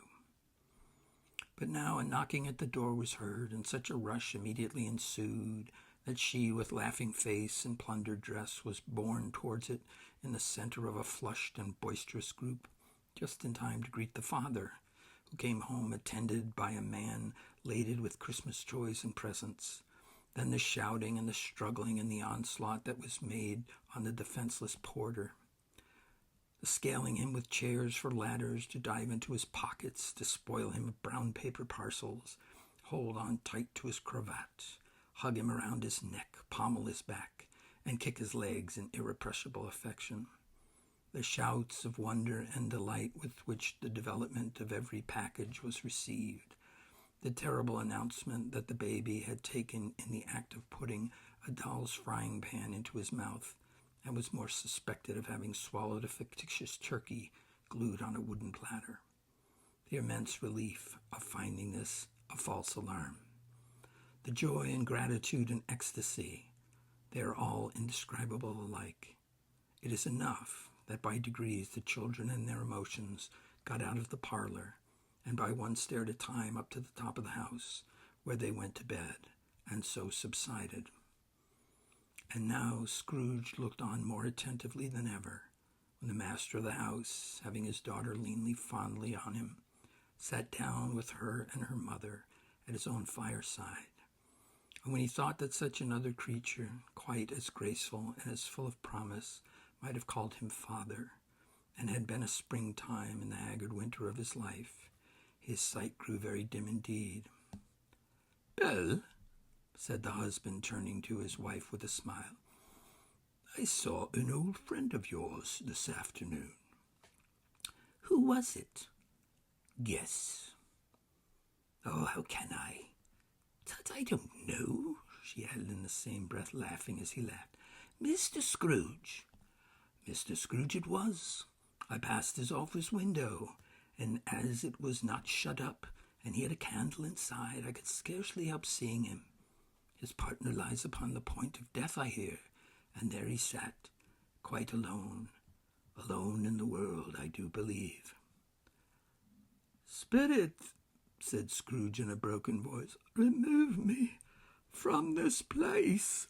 "I told you these were shadows of things that have been," said the ghost. "That they are what they are. Do not blame me." "Leave me," Scrooge exclaimed. "I cannot bear it." He turned upon the ghost, and seeing that it looked upon him with a face in which some strange way there were fragments of all the faces it had shown him, wrestled with it. "Leave me! Take me back! Hold me no longer!" In the struggle, if it can be called a struggle in which the ghost, with no visible resistance on its own part, was undisturbed by any effort of its adversary, Scrooge observed that its light was burning high and bright, and dimly connecting that with its influence over him, he seized the extinguisher cap, and by a sudden action pressed it down upon its head. The spirit dropped beneath it, so that the extinguisher covered its whole form. But though Scrooge pressed down on it with all its force, he could not hide the light which streamed from underneath it in an unbroken flood upon the ground. He was conscious of being exhausted and overcome by an irresistible drowsiness, and further of being in his own bedroom. He gave the cap a parting squeeze, in which his hand relaxed, and had barely time to reel to bed before he sank into a heavy sleep.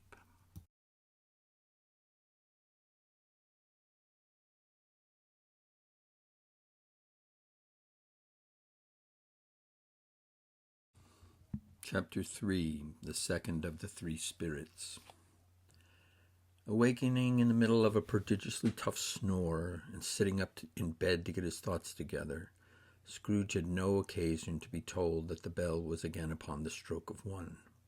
He felt that he was restored to consciousness in the right nick of time, for the especial purpose of holding a conference with the second messenger dispatched to him through Jacob Marley's intervention. But finding that he turned uncomfortably cold when he began to wonder which of his curtains this new spectre would draw back, he put every one aside with his own hands, and laying down again, established a sharp lookout all round the bed, for he wished to challenge the spirit on the moment of its appearance, and did not wish to be taken by surprise and made nervous. Gentlemen of the free and easy sort, who plume themselves on being acquainted with a move or two, and being usually equal to the time of day, express the wide range of their capacity for adventure by observing that they are good for anything from a pitched and tossed to manslaughter, between which opposite extremes no doubt there lies a tolerably wide and comprehensive range of subjects. Without venturing for Scrooge quite as heartily as this, I don't mind calling on you to believe that he was ready for a good broad field of strange appearances, and that nothing between a baby and a rhinoceros would have astonished him very much. Now, being prepared for almost anything, he was not by any means prepared for nothing, and consequently, when the bell struck 1, and no shape appeared, he was taken with a violent fit of trembling. 5 minutes, 10 minutes, a quarter of an hour went by, yet nothing came. All this time he lay upon his bed, the very core and center of a blaze of ruddy light, which streamed upon it when the clock proclaimed the hour, and which, being only light, was more alarming than a dozen ghosts, and he was powerless to make out what it meant, or would be at, and was sometimes apprehensive that he might be at that very moment an interesting case of spontaneous combustion, without having the consolation of knowing it. At last, however, he began to think, as you or I would have thought at first, for it is always the person not in the predicament who knows what ought to have been done in it, and would unquestionably have done it too. At last, I say, he began to think that the source and secret of this ghostly light might be in the adjoining room, from whence, on further tracing it, it seemed to shine. This idea taking full possession of his mind, he got up softly and shuffled in his slippers to the door.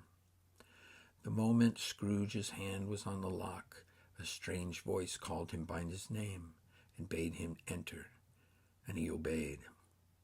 It was his own room, there was no doubt about that, but it had undergone a surprising transformation. The walls and ceiling were so hung with living green that it looked like a perfect grove, from every part of which bright gleaming berries glistened. The crisp leaves of holly, mistletoe, and ivy reflected back the light, as if so many little mirrors had been scattered there, and such a mighty blaze went roaring up the chimney that dull petrification of a hearth had never known in Scrooge's time, or Marley's, or for many, many a winter season gone. Heaped up on the floor to form a kind of throne were turkeys, geese, game, poultry, brawn, great joints of meat, suckling pigs, long wreaths of sausages, mince pies, plum puddings, a barrel of oysters, red-hot chestnuts, cherry-cheeked apples, juicy oranges, luscious pears, immense twelfth cakes, and seething bowls of punch that made the chamber dim with their delicious steam. In an easy state upon this couch there sat a jolly giant, glorious to see, who bore a glowing torch in a shape not unlike Plenty's horn, and held it up high, high up, to shed its light on Scrooge as he came peeping round the door. "Come in," exclaimed the ghost. "Come in and know me better, man." Scrooge entered timidly and hung his head before the spirit. He was not the dogged Scrooge he had been, and though the spirit's eyes were clear and kind, he did not like to meet them. "I am the ghost of Christmas Present," said the spirit. "Look upon me." Scrooge reverently did so. It was clothed in one simple green robe or mantle, bordered with white fur. This garment hung so loosely on the figure that its capacious breast was bare, as if disdaining to be warded or concealed by any artifice. Its feet, observable beneath the ample folds of the garment, were also bare, and on its head it wore no other covering than a holly wreath, set here and there with shining icicles. Its dark brown curls were long and free as its genial face, its sparkling eye, its open hand, its cheery voice, its unconstrained demeanor, and its joyful air. Girded around its middle was an antique scabbard, but no sword was in it, and the ancient sheath was eaten up with rust. "You have never seen the like of me before," exclaimed the spirit. "Never," Scrooge made to answer it. "Have never walked forth with the younger members of my family, meaning, for I am young, my elder brothers born in these later years?" pursued the phantom. "I don't think I have," said Scrooge. I'm afraid I have not. Have you many brothers, spirit?" "More than 1,800, said the ghost. "Oh, a tremendous family to provide for," muttered Scrooge. The ghost of Christmas Present rose. "Spirit," said Scrooge submissively, "conduct me where you will. I went forth last night on compulsion, and I learnt a lesson which is working now. Tonight, if you have aught to teach me, let me profit by it." "Touch my robe." Scrooge did as he was told and held it fast. Holly, mistletoe, red berries, ivy, turkeys, geese, game, poultry, brawn, meat, pigs, sausages, oysters, pies, puddings, fruit, and punch all vanished instantly. So did the room, the fire, the ruddy glow, the hour of night, when they stood in the city streets on Christmas morning, where the people made rough but brisk and not unpleasant kind of music in scraping the snow from the pavement in front of their dwellings, and from the tops of their houses, whence it was mad delight to the boys to see it come plumping down into the road below and splitting into artificial little snowstorms. The house fronts looked black enough, and the windows blacker, contrasting with the smooth white sheet of snow upon the roofs, with the dirtier snow upon the ground, which last deposit had been plowed up in deep furrows by the heavy wheels of carts and wagons, furrows that crossed and recrossed each other hundreds of times, where the great streets branched off and made intricate channels, hard to trace in the thick yellow mud and icy water. The sky was gloomy, and the shortest streets were choked up with a dingy mist, half thawed, half frozen, whose heavier particles descended in a shower of sooty atoms, as if all the chimneys in Great Britain had, by one consent, caught fire and were blazing away to their dear hearts' content. There was nothing very cheerful in the climate or the town, and yet there was an air of cheerfulness abroad that the clearest summer air and the brightest summer sun might have endeavored to diffuse in vain. For the people who were shoveling away on the housetops were jovial and full of glee, calling out to one another from the parapets, and now and then exchanging a facetious snowball, better-natured missile far from any wordy jest, laughing heartily if it went right, and not less heartily if it went wrong. The poulterers' shops were still half open, and the fruiterers were radiant in their glory. There were great round pot-bellied baskets of chestnuts, shaped like the waistcoats of jolly old men, lolling at the doors and tumbling out into the streets in their apoplectic opulence. There were ruddy brown-faced, broad-girthed Spanish onions shining in the fatness of their growth like Spanish friars, and winking from their shelves in wanton slyness at the girls as they went by and glanced demurely at the hung-up mistletoe. There were pears and apples clustered high in blooming pyramids. There were bunches of grapes made in the shopkeeper's benevolence to dangle from copious hooks that people's mouths might water gratis as they passed. There were piles of filberts, mossy and brown, recalling in their fragrance ancient walks among the woods and pleasant shufflings ankle-deep through withered leaves. There were Norfolk biffins, squat and swarthy, setting off the yellow of oranges and lemons, and in the great compactness of their juicy persons, urgently entreating and beseeching to be carried home in paper bags and eaten after dinner.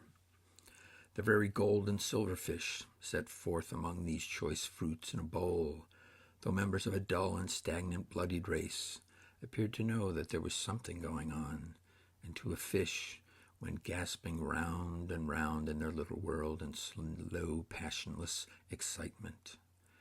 The grocers, oh, the grocers, nearly closed with perhaps 2 shutters down or 1, but through those gaps such glimpses. It was not alone that the scales descending on the counter made a merry sound, or that the twine and roller parted company so briskly, or that the canisters were rattled up and down like juggling tricks, or even that the blended scents of tea and coffee were so grateful to the nose, or even that the raisins were so plentiful and rare, the almonds so extremely white, the sticks of cinnamon so long and straight, the other spices so delicious, the candy fruits so caked and spotted with molten sugar as to make the coldest lookers-on feel faint and subsequently bilious. Nor was it that the figs were moist and pulpy, or that the French plums blushed in modest tartness from their highly decorated boxes, or that everything was good to eat and in its Christmas dress.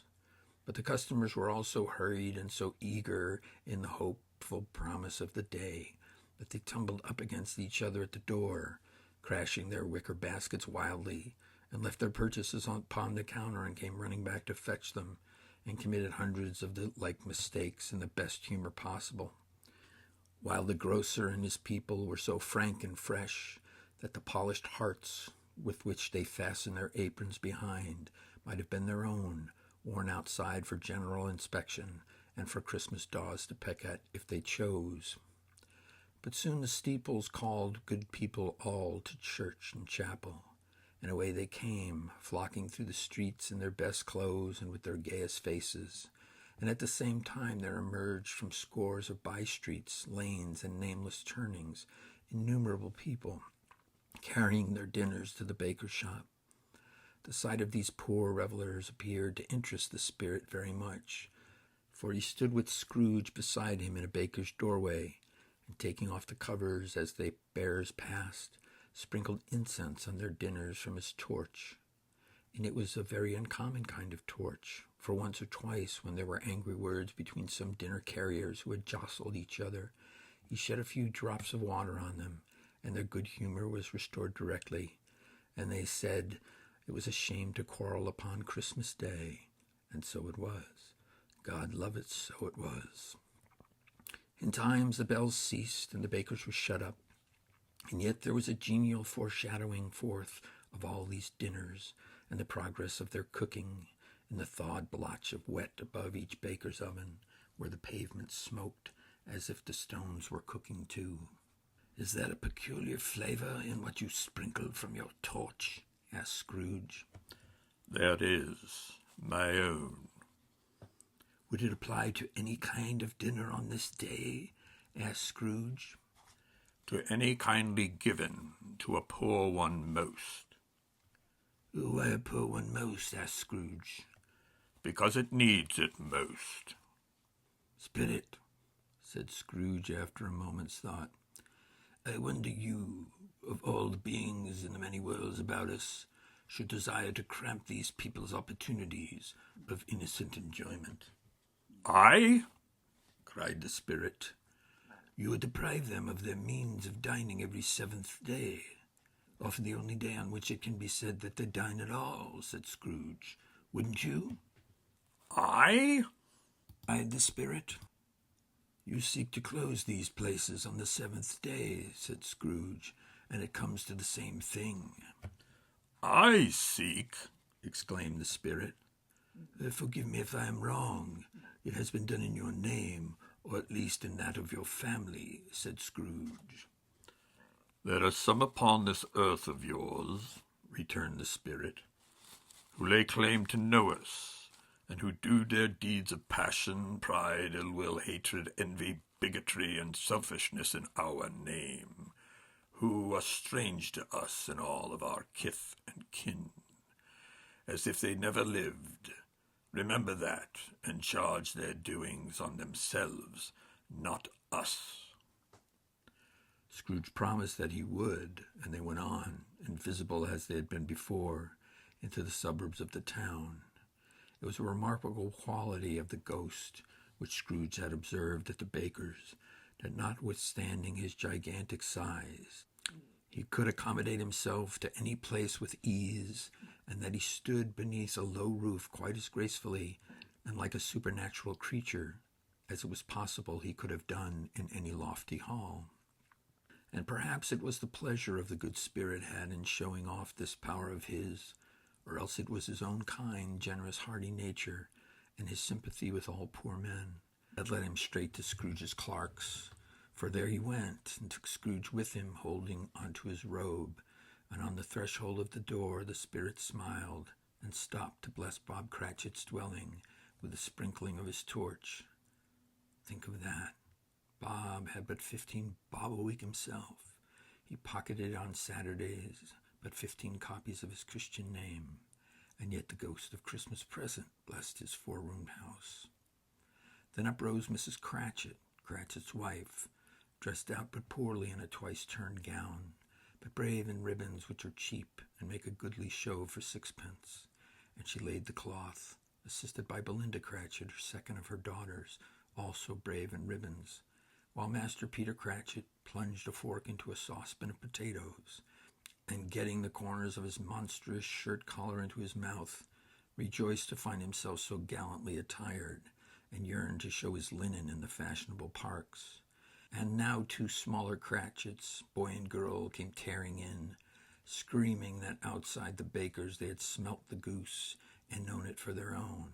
And basking in luxurious thoughts of sage and onions, these young Cratchits danced about the table and exalted Master Peter Cratchit to the skies, while he blew on the fire until the slow potatoes bubbling up knocked loudly at the saucepan lid to be let out and peeled. "What has ever got to your precious father, then?" said Mrs. Cratchit, "and your brother Tiny Tim? And Martha weren't as late last Christmas by half an hour." "Here's Martha, mother," said a girl, appearing as she spoke. "Here's Martha, mother," cried the 2 young Cratchits. "Hurrah! There's such a goose, Martha." "Why, bless your heart alive, my dear, how late you are," said Mrs. Cratchit, kissing her a dozen times and taking off her shawl and bonnet for her with officious zeal. "We had a deal of work to finish up last night," replied the girl, "and had to clear away this morning, mother." "Well, never you mind, so long as you're come," said Mrs. Cratchit. "Sit ye down before the fire, my dear, and have a warm. Lard bless ye." "No, no, father's coming," cried the two Cratchits, who were everywhere at once. "Hide, Martha, hide!" So Martha hid herself, and in came little Bob the father, with at least 3 feet of comforter exclusive of the fringe hanging down before him, and his threadbare clothes darned up and brushed to look seasonable, and Tiny Tim upon his shoulder. Alas for Tiny Tim, he bore a little crutch, and had his limbs supported by an iron frame. "Why, where is our Martha?" cried Bob Cratchit, looking around. "Not coming," said Mrs. Cratchit. "Not coming?" said Bob, with a sudden declination in his high spirits, for he had been Tim's blood horse all the way from the church, and had come home rampant. "Not coming upon Christmas Day?" Martha didn't like to see him disappointed, if it were only in a joke, so she came out prematurely from behind the closet door and ran into his arms, while the two young Cratchits hustled Tiny Tim and bore him off to the wash-house, that he might hear the puddings singing in the copper. "And how did little Tim behave?" asked Mrs. Cratchit, when she had railed Bob at his credulity, and Bob had hung his daughter to his heart's content. "Good as gold," said Bob, "and better. Somehow he gets thoughtful, sitting by himself so much, and thinks the strangest things you've ever heard. He told me coming home that he hoped the people saw him in church because he was a cripple, and it might be pleasant to them to remember upon Christmas Day who made the lame beggars walk and blind men see." Bob's voice was tremulous when he told them this, and trembled more when he said that Tiny Tim was growing strong and hearty. His active little crutch was heard upon the floor, and back came Tiny Tim before another word was spoken, escorted by his brother and sister to his stool before the fire. And while Bob, turning up his cuffs, as if, poor fellow, they were capable of being made more shabby, compounded some hot mixture in a jug with gin and lemons, and stirred it round, and put it on the hob to simmer, Master Peter and the two ubiquitous young Cratchits went to fetch the goose, with which they soon returned in high procession. Such a bustle ensued that you might have thought a goose was the rarest of all birds, a feathered phenomenon, to which a black swan was a matter of course. And in truth, it was something very like it in that house. Mrs. Cratchit made the gravy, hissing hot. Master Peter mashed the potatoes with incredible vigor. Miss Belinda sweetened up the applesauce. Martha dusted the hot plates. Bob took Tiny Tim beside him in a tiny corner at the table. The two young Cratchits set chairs for everybody, not forgetting themselves, and mounting guard upon their posts, crammed spoons into their mouths, lest they should shriek for goose before their turn came to be helped. At last the dishes were set on, and grace was said. It was succeeded by a breathless pause as Mrs. Cratchit, looking slowly along the carving knife, prepared to plunge it in the breast. But when she did, and when the long-expected gush of stuffing issued forth, one murmur of delight rose all around the board, and even Tiny Tim, excited by the two young Cratchits, beat on the table with the handle of his knife, and feebly cried, "Hurrah!" There never was such a goose. Bob said he didn't believe there had ever been such a goose cooked. Its tenderness and flavor, size and cheapness were the themes of universal admiration. Eked out by applesauce and mashed potatoes, it was a sufficient dinner for the whole family. Indeed, Mrs. Cratchit said with great delight, surveying one small atom of bone upon the dish, they hadn't ate it all at last. Yet everyone had had enough, and the youngest Cratchits in particular were steeped in sage and onions to the eyebrows. But now, the plates being changed by Miss Belinda, Mrs. Cratchit left the room alone, too nervous to bear witness, to take the pudding up and bring it in. Suppose it should not be done enough. Suppose it should break in turning out. Suppose somebody should have gotten over the wall in the backyard and stolen it while they were merry with the goose, a supposition at which the two young Cratchits became livid. All sorts of horrors were supposed. Hello! A great deal of steam. The pudding was out of the copper, and a smell like a washing day. That was the cloth. A smell like the eating house and a pastries cooked next door to each other, with the laundresses next door to that. That was the pudding. In half a minute, Mrs. Cratchit entered, flushed but smiling proudly, with the pudding, like a speckled cannonball, so hard and firm, blazing in half a quartern of ignited brandy, and bedight with Christmas hollies stuck into the top. "Oh, what a wonderful pudding," Bob Cratchit said, and calmly, too, that he regarded it as the greatest success achieved by Mrs. Cratchit since their marriage. Mrs. Cratchit said that now the weight was off her mind, she would confess that she had had her doubts about the quantity of flour. Everybody had something to say about it, but nobody said or thought that it was at all a small pudding for a large family. It would have been flat heresy to do so. Any Cratchit would have blushed to hint at such a thing. At last the dinner was all done. The cloth was cleared, the hearth swept, and the fire made up. The compound in the jug being tasted and considered perfect, apples and oranges were put upon the table, and a shovelful of chestnuts on the fire. Then all the Cratchit family drew round the hearth in what Bob Cratchit called a circle, meaning half a one, and at Bob Cratchit's elbow stood the family's display of glass, 2 tumblers and a custard cup without a handle. These held the hot stuff from the jug, however, as well as golden goblets would have done, and Bob served it out with beaming looks, while the chestnuts on the fire sputtered and cracked noisily. Then Bob proposed, "A Merry Christmas to us all, my dears. God bless us," which all the family re-echoed. "God bless us, everyone," said Tiny Tim last of all. He sat very close to his father's side upon his little stool. Bob held his withered little hand in his, as if he loved the child and wished to keep him by his side, and dreaded that he might be taken from him.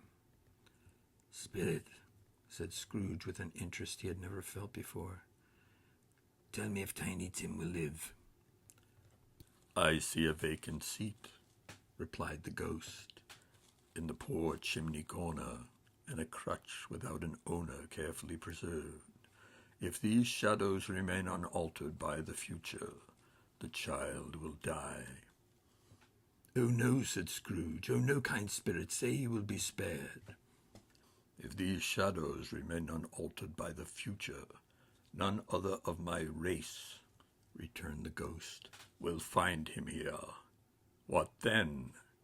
If he be like to die, he had better do it, and decrease the surplus population." Scrooge hung his head to hear his own words quoted by the spirit, and was overcome with penitence and grief.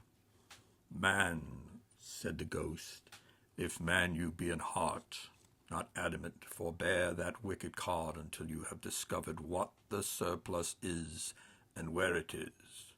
Will you decide what men shall live and what men shall die? It may be that in the sight of heaven you are more worthless and less fit to live than millions like this poor man's child. Oh God, to hear the insect on the leaf pronouncing on the too much life among his hungry brothers in the dust." Scrooge bent before the ghost's rebuke, and trembling cast his eyes upon the ground, but he raised them speedily on hearing his own name. "Mr. Scrooge," said Bob, "I give you Mr. Scrooge, the founder of the feast." "The founder of the feast, indeed," cried Mrs. Cratchit, reddening. "I wish I had him here. I'd give him a piece of my mind to feast on, and I hope he'd have a good appetite for it." "My dear," said Bob, "the children, Christmas Day." "It should be Christmas Day, I am sure," she said, "on which one drinks the health of such an odious, stingy, hard, unfeeling man as Mr. Scrooge. You know he is, Robert. Nobody knows it better than you do, poor fellow." "My dear," was Bob's mild answer, "Christmas Day." "I'll drink to his health for your sake and the day's," said Mrs. Cratchit, "but not for his. Long life to him, a Merry Christmas and a Happy New Year. He'll be merry and very happy, I have no doubt." The children drank the toast after her. It was the first of their proceedings, which had no heartiness. Tiny Tim drank it last of all, but he didn't care 2 pence for it. Scrooge was the ogre of the family. The mention of his name cast a dark shadow on the party, which was not dispelled for a full 5 minutes. After it had passed away, they were 10 times merrier than before, from the mere relief of Scrooge the baleful being done with. Bob Cratchit told them how he had a situation in his eye for Master Peter, which would bring in, if obtained, full 5 and 6 pence weekly. The two young Cratchits laughed tremendously at the idea of Peter's being a man of business, and Peter himself looked thoughtfully at the fire from between his collars, as if he were deliberating what particular investments he should favor when he came into the receipt of that bewildering income. Martha, who was a poor apprentice at a milliner's, then told him what kind of work she had to do, and how many hours she had worked at a stretch, and how she meant to lie abed tomorrow morning for a good long rest, tomorrow being a holiday she passed at home.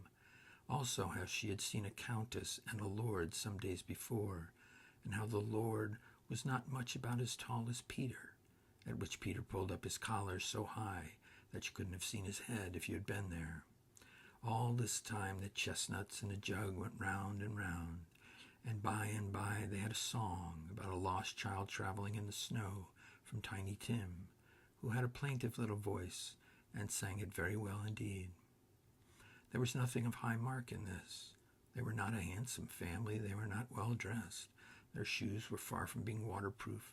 Their clothes were scanty, and Peter might have known, and very likely did, the inside of a pawnbroker's. But they were happy, grateful, pleased with one another, and contented with the time. And when they faded, and looked happier yet in the bright sprinklings of the spirit's torch at parting, Scrooge has his eye upon them, and especially on Tiny Tim, until the last. By this time it was getting dark and snowing pretty heavily, and as Scrooge and the spirit went along the streets, the brightness of the roaring fires and kitchens, parlors, and all sorts of rooms was wonderful.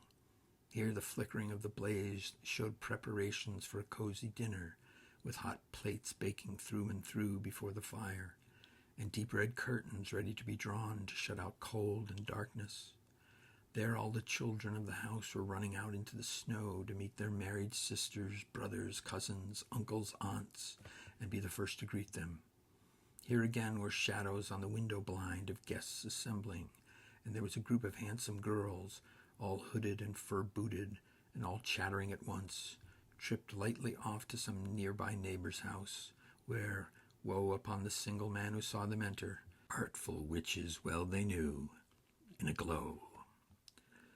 But if you had judged from the numbers of people on their way to friendly gatherings, you might have thought that no one was at home to give them welcome when they got there. Instead of every house expecting company and piling up its fires half-chimney high, blessings on it, how the ghost exulted, how it bared its breadth of breast, and opened its capacious palm, and floated on, outpouring with a generous hand its bright and harmless mirth on everything within its reach. The very lamplighter who ran on before, dotting the dusty streets with specks of light, and who was dressed to spend the evening somewhere, laughed loudly as the spirit passed, though little kenned the lamplighter that he had any company but Christmas. And now, without a word of warning from the ghost, they stood upon a bleak and deserted moor, where monstrous masses of rude stone were cast about, as though it were the burial place of giants, and water spread itself wherever so it listed, or would have done so but for the frost that held it prisoner, and nothing grew but moss and furze and coarse rank grass. Down in the west the setting sun had left a streak of fiery red, which glared upon the desolation for an instant, like a sullen eye, and frowning lower yet, was lost in the thick gloom of darkest night. "What is this place?" asked Scrooge. "A place where miners live, who labor in the bowels of the earth," returned the spirit. "But they know me. See?" A light shone from the window of a hut, and swiftly they advanced towards it. Passing through the wall of mud and stone, they found a cheerful company assembled round a glowing fire, an old man and woman, with their children and their children's children, and another generation beyond that, all decked out gaily in their holiday attire. The old man, in a voice that seldom rose above the howling of the wind upon the barren waste, was singing them a Christmas song. It had been a very old song when he was a boy, and from time to time they all joined in the chorus. So surely that they raised their voices, the old man got quite blithe and loud, and so surely as they stopped, his vigor sank again. The spirit did not tarry here, but bade Scrooge to hold his robe, and passing on above the moor, sped whither? Not to see. To see. To Scrooge's horror, looking back, he saw the last of the land, a frightful range of rocks behind them, and his ears were deafened by the thundering of water as it rolled and roared and raged among the dreadful caverns it had worn, and fiercely tried to undermine the earth. Built upon a dismal reef of sunken rocks, some league or so from shore, on which the waters chafed and dashed the wild year through, there stood a solitary lighthouse. Great heaps of seaweed clung to its base, and storm birds, born of the wind, one might suppose, as seaweed of the water, rose and fell about it, like the waves they skimmed. But even here 2 men who watched the light had made a fire, that through the loophole in the thick stone wall shed out a ray of brightness on the awful sea. Joining their hands over the rough table at which they sat, they wished each other Merry Christmas in their can of grog. One of them, the elder too, with his face all damaged and scarred with hard weather, as the figurehead of an old ship might be, struck up a sturdy song that was like the gale itself. Again the ghost sped on above the black and heaving sea, on and on, until being far away, as he told Scrooge, from any shore, they lighted on a ship. They stood beside the helmsman at the wheel, the lookout in the bow, the officers who had the watch, dark, ghostly figures in their several stations, but every man among them hummed a Christmas tune, or had a Christmas thought, or bespoke his breath to a companion of some bygone Christmas day, with homeward hopes belonging to it. And every man on board, waking or sleeping, good or bad, had a kinder word for another on that day than on any other day of the year, and had shared to some extent in its festivities, and had remembered those he cared for at a distance, and had known that they delighted to remember him. It was a great surprise to Scrooge, while listening to the moaning of the wind, and thinking what a solemn thing it was to move on through the lonely darkness over an unknown abyss, whose depths were secrets as profound as death. It was a great surprise to Scrooge, while thus engaged, to hear a hearty laugh, and it was a much greater surprise to Scrooge to recognize it as his own nephew's, and to find himself standing in a bright, dry, gleaming room, with the spirit standing smiling by his side, and looking at that same nephew with approving affability. "Ha ha ha ha!" laughed Scrooge's nephew. "Ha ha ha ha ha! If you should happen, by any unlikely chance, to know a man more blessed in a laugh than Scrooge's nephew, all I can say is, I should like to know him. Introduce him to me, and I will cultivate his acquaintance. It is a fair, even-handed, noble adjustment of things that while there is infection and disease and sorrow, there is nothing in the world so irresistibly contagious as laughter and good humor. When Scrooge's nephew laughed in this way, holding his sides, rolling his head and twisting his face into the most extravagant contortions, Scrooge's niece, by marriage, laughed as heartily as he, and their assembled friends, being not a bit behind, roared out lustily.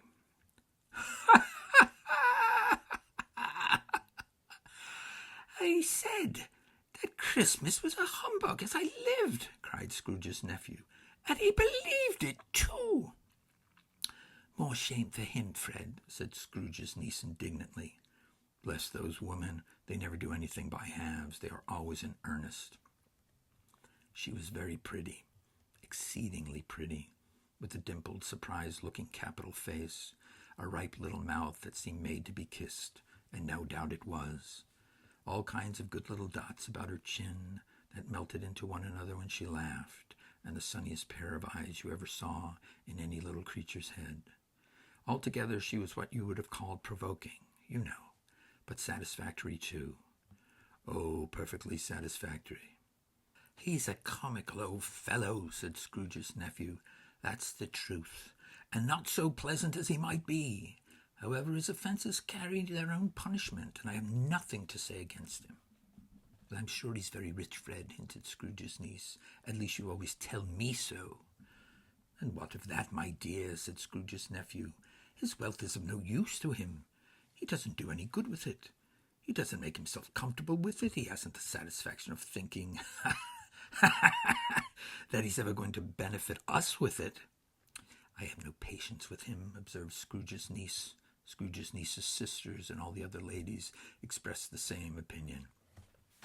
Oh, I have, said Scrooge's nephew. I am sorry for him. I couldn't be angry with him if I tried.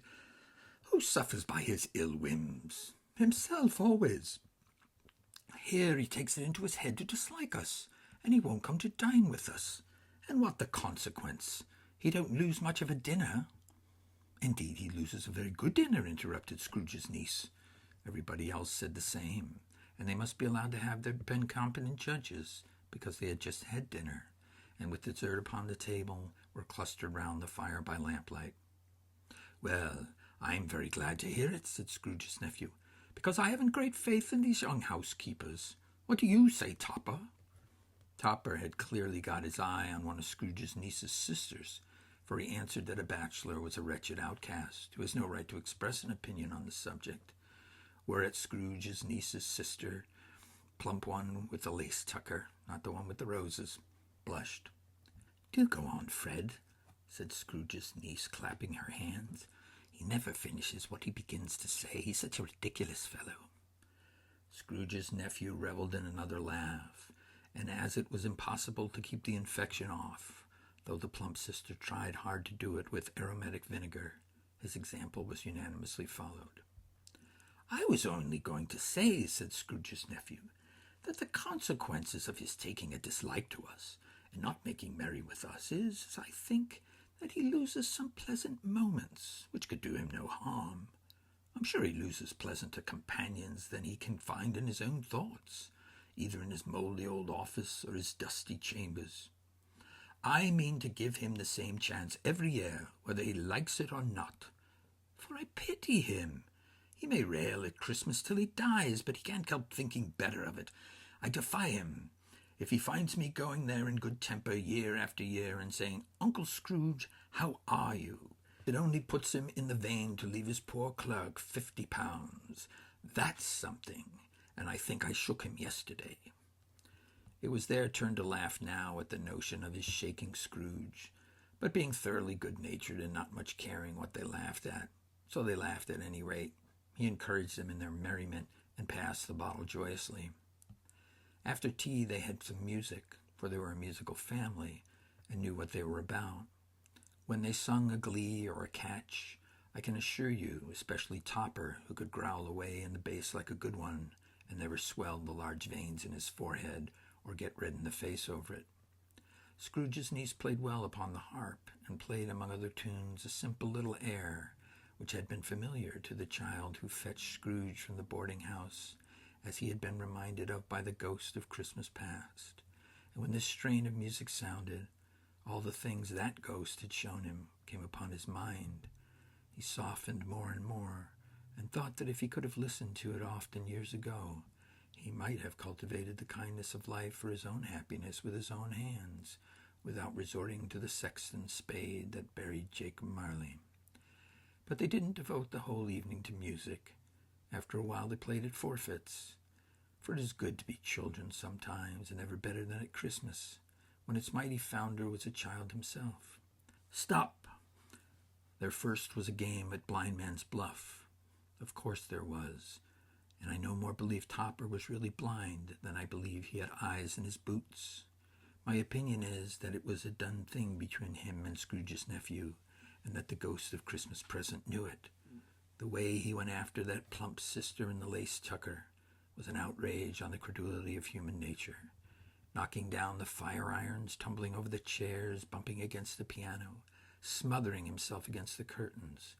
Wherever she went, there went he. He always knew where the plump sister was. He wouldn't catch anybody else. If you had fallen up against him, as some of them did on purpose, he would have made a feint of endeavoring to seize you, which would have been an affront to your understanding, and would instantly have slided off to the direction of the plump sister. She often cried out that it wasn't fair, and it really was not. But when at last he caught her, when in spite of all her silken rustlings and her rapid flutterings past him, he got her into a corner whence there was no escape, and then his conduct was most indiscreet, for his pretending not to know her, his pretending that it was necessary to touch her headdress to further assure himself of her identity by pressing a certain ring upon her finger and a certain chain about her neck. Ah, it was vile, monstrous.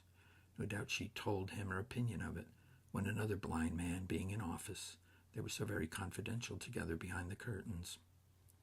Scrooge's niece was not one of the blind man's buff party, but was made comfortable with a large chair and a footstool, in a snug corner where the ghost and Scrooge were close behind her. But she joined in the forfeits, and loved her love to admiration with all the letters of the alphabet. Likewise, at a game of how, when, and where, she was very great, and to the secret joy of Scrooge's nephew, beat her sisters hollow, though they were sharp girls too, as Topper could have told you. There might have been 20 people there, young and old, but they all played, and so did Scrooge, for wholly forgetting in the interest he had in what was going on, that his voice made no sound in their ears. He sometimes came out with his guess quite loud, and very often guessed right too, for the sharpest needle, best Whitechapel, warranted not to cut in the eye, was not sharper than Scrooge, blunt as he took it in his head to be. The ghost was greatly pleased to find him in this mood, and looked upon him with such favor that he begged like a boy to be allowed to stay until the guests departed. But the spirit said this could not be done. "Here's a new game," said Scrooge. "One have our spirit, only one." It was a game called Yes and No, where Scrooge's nephew had to think of something, and the rest must find out what. He only answering their questions yes or no, as the case was.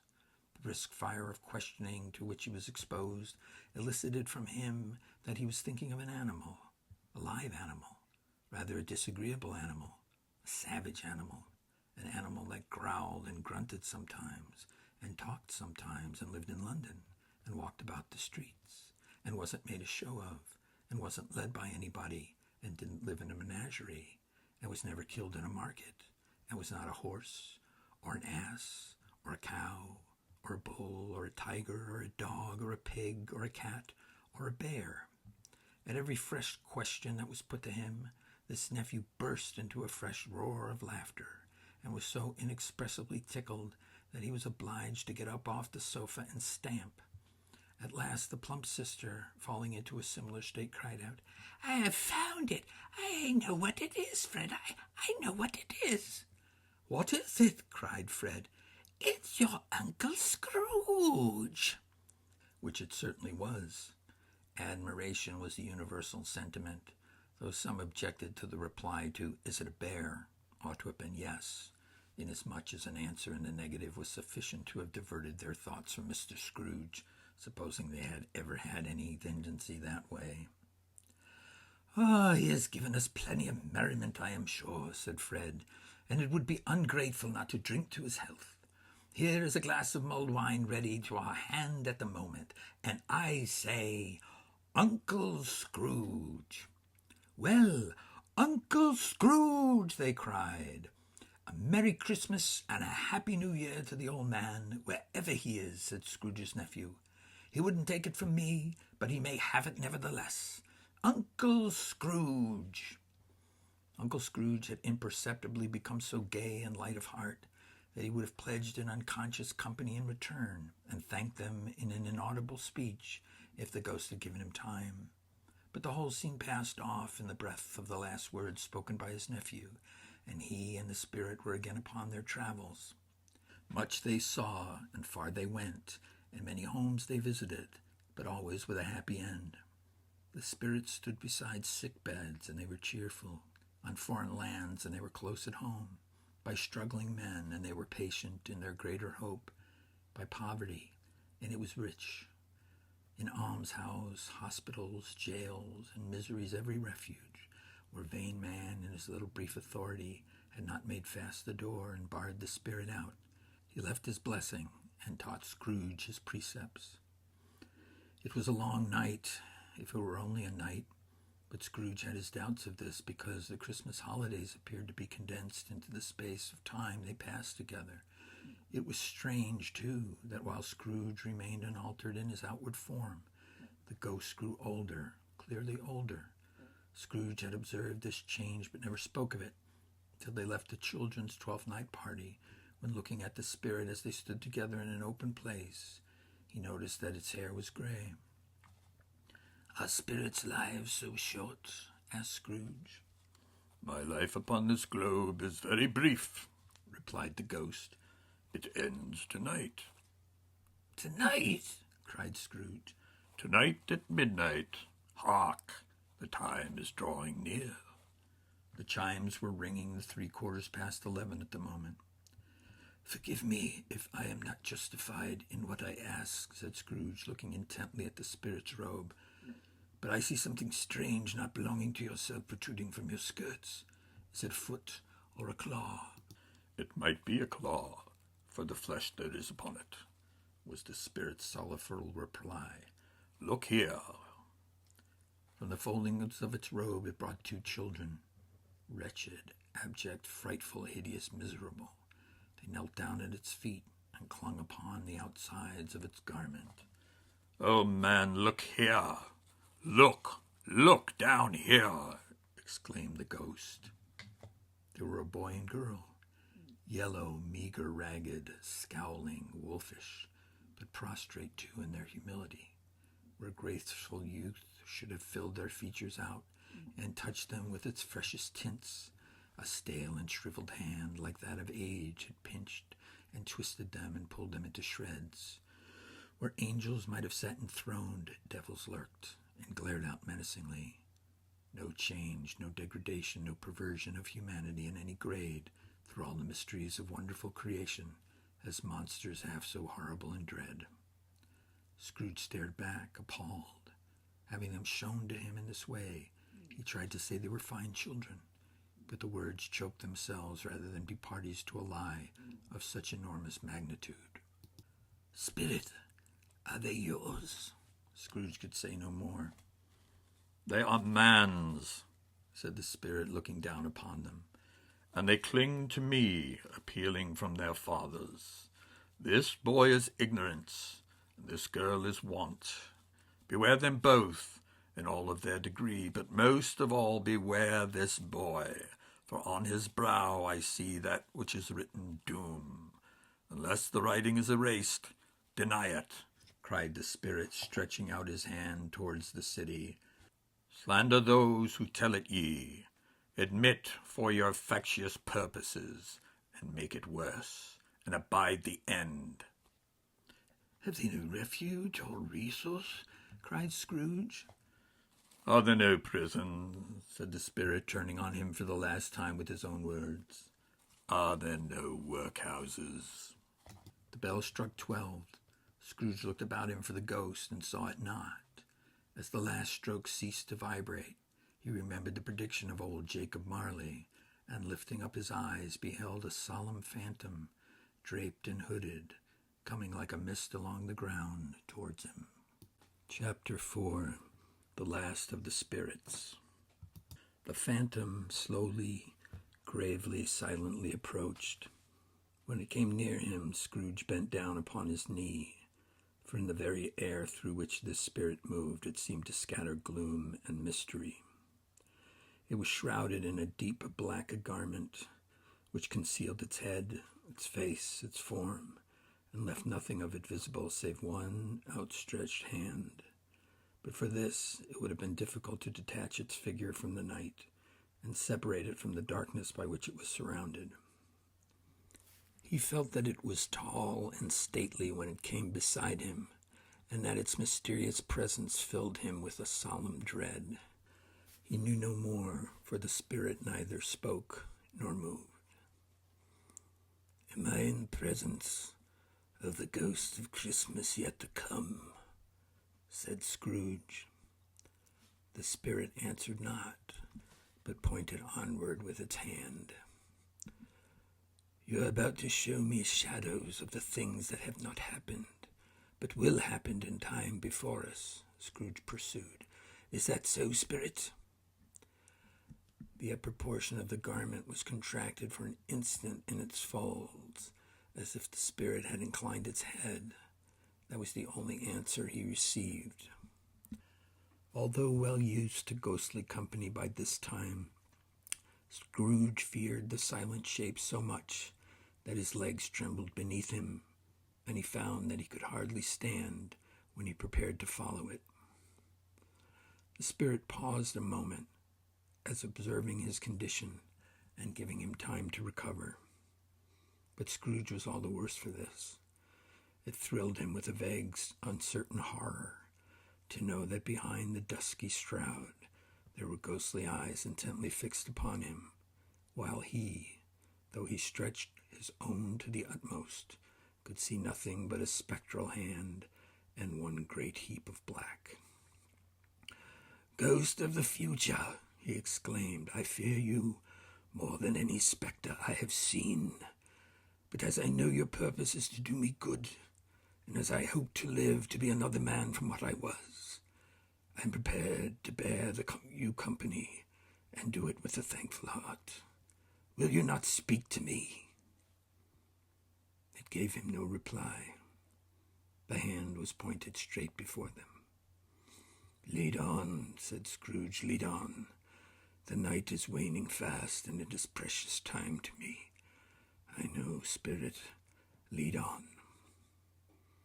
The phantom moved away as it had come towards him. Scrooge followed in the shadow of its dress, which bore him up, he thought, and carried him along. They scarcely seemed to enter the city, for the city rather seemed to spring up about them and encompass them of its own act.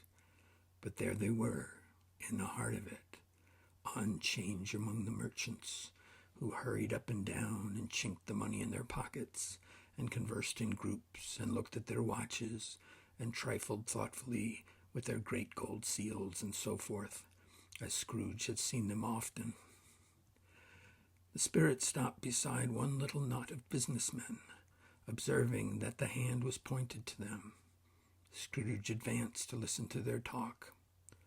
"No," said a great fat man with a monstrous chin. "I don't know much about it either way. I only know that he's dead."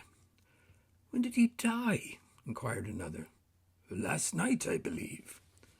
"Why, what was the matter with him?" said a third, taking a vast quantity of snuff out of a very large snuff-box. "I thought he'd never die." "God knows," said the first, with a yawn. "What has he done with his money?" asked a red-faced gentleman with a pendulous excrescence on the end of his nose that shook like the gills of a turkey-cock. "I haven't heard," said the man with the large chin, yawning again. "Left it to his company, perhaps. He hasn't left it to me. That's all I know." This pleasantry was received with a general laugh. "It's likely to be a very cheap funeral," said the same speaker, "for upon my life I don't know of anybody to go to it. Suppose we make up a party and volunteer?" "I don't mind going if a lunch is provided," observed the gentleman with the excrescence on his nose. "But I must be fed if I make one." Another laugh. "Well, I am the most disinterested among you, after all," said the first speaker, "for I never wear black gloves and I never eat lunch. But I'll offer to go if anyone else will. When I come to think of it, I'm not at all sure that I wasn't his most particular friend, for we used to stop and speak whenever we met. Bye-bye." Speakers and listeners strolled away and mixed with other groups. Scrooge knew these men and looked towards the spirit for an explanation. The phantom glided into the street. Its finger pointed at two persons meeting. Scrooge listened again, thinking that the explanation might lie here. He knew these men also perfectly. They were men of business, very wealthy and of great importance. He had made a point of always standing well in their esteem, in a business point of view, that is, strictly a business point of view. "How are you?" said one. "Well, how are you?" returned the other. "Well," said the first, "old Scratch has got his own at last, eh?" "So I'm told," returned the second. "Cold, isn't it?" Seasonable for Christmas time. You're not a skater, I suppose. No, something else to think of. Good morning. Not another word. That was their meeting, their conversation, and their parting. Scrooge was at first inclined to be surprised that the spirit should attach importance to conversations apparently so trivial, but feeling assured that they must have some hidden purpose, he set himself to consider what it was likely to be. They could scarcely be supposed to have any bearing on the death of Jacob, his old partner, for that was past, and this ghost's province was the future. Nor could he think of anyone immediately connected with himself to whom he could apply them. But nothing doubting that to whosoever they applied, they had some latent moral for his own improvement. He resolved to treasure up every word he heard and everything he saw, and especially to observe the shadow of himself when it appeared, for he had an expectation that the conduct of his future self would give him the clue he missed, and would render the solution of these easy riddles. He looked about in that very place for his own image, but another man stood in his accustomed corner, and though the clock pointed to his usual time of day for being there, he saw no likeness of himself among the multitudes that poured through the porch.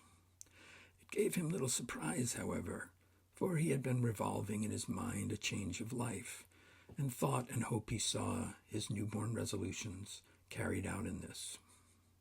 Quiet and dark beside him stood the phantom, with its outstretched hand.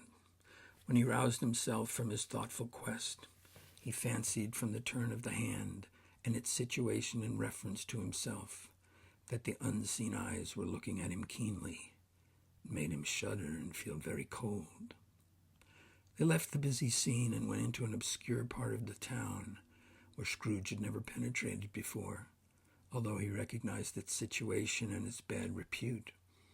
The ways were foul and narrow, the shops and houses wretched, the people half naked, drunken, slipshod, ugly. Alleys and archways, like so many cesspools, disgorged their offenses of smell and dirt and life upon the straggling streets, and the whole quarter reeked with crime, with filth, and with misery.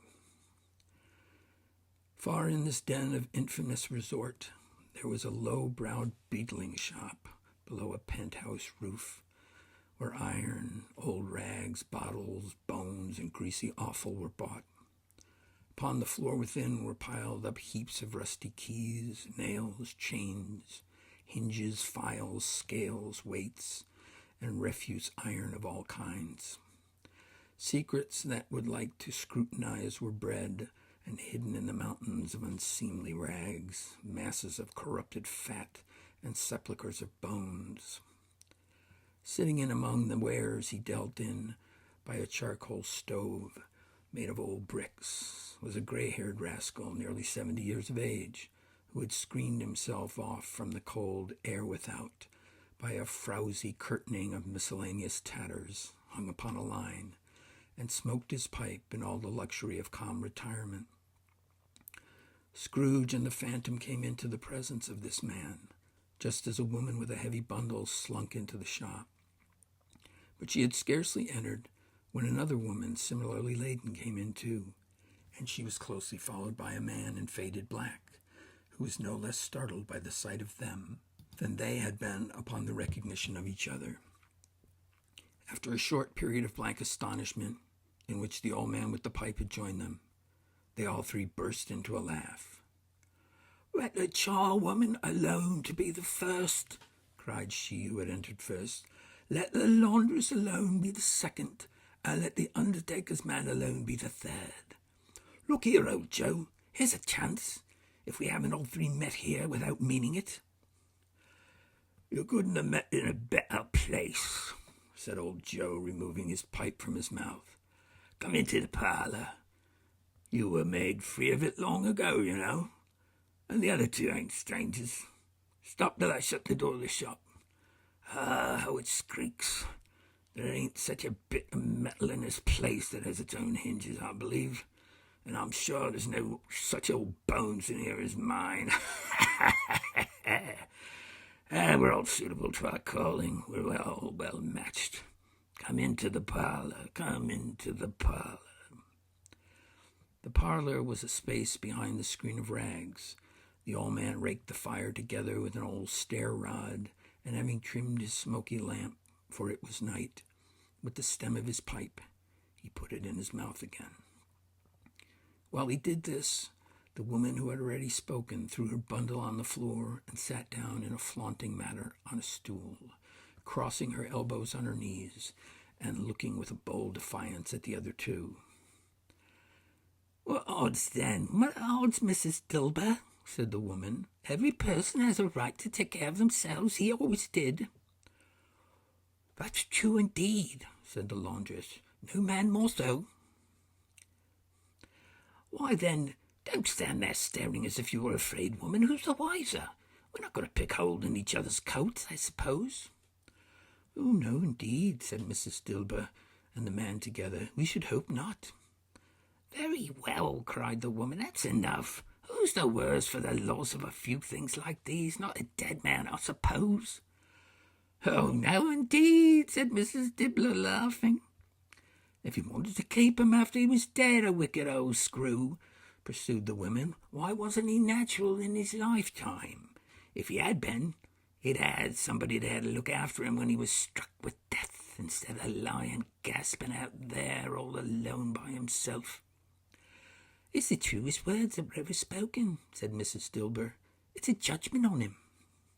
"I wish it was a heavier judgment," replied the woman, "and it should have been, you may depend on it, if I could have laid my hands on anything else. Open that bundle, old Joe, and let me know the value of it. Speak out plain. I'm not afraid to be the first, nor afraid for them to see it. We knew pretty well that we were helping ourselves before we met here, I believe. It's no sin. Open the bundle, Joe." But the gallantry of her friends would not allow this, and the man in faded black, mounting the breech first, produced his plunder. It was not extensive. A seal or two, a pencil case, a pair of sleeve buttons, and a brooch with no great value were all. They were severely examined and appraised by old Joe, who chalked the sums he was disposed to give each on the wall and added them up into a total when he found there was nothing more to come.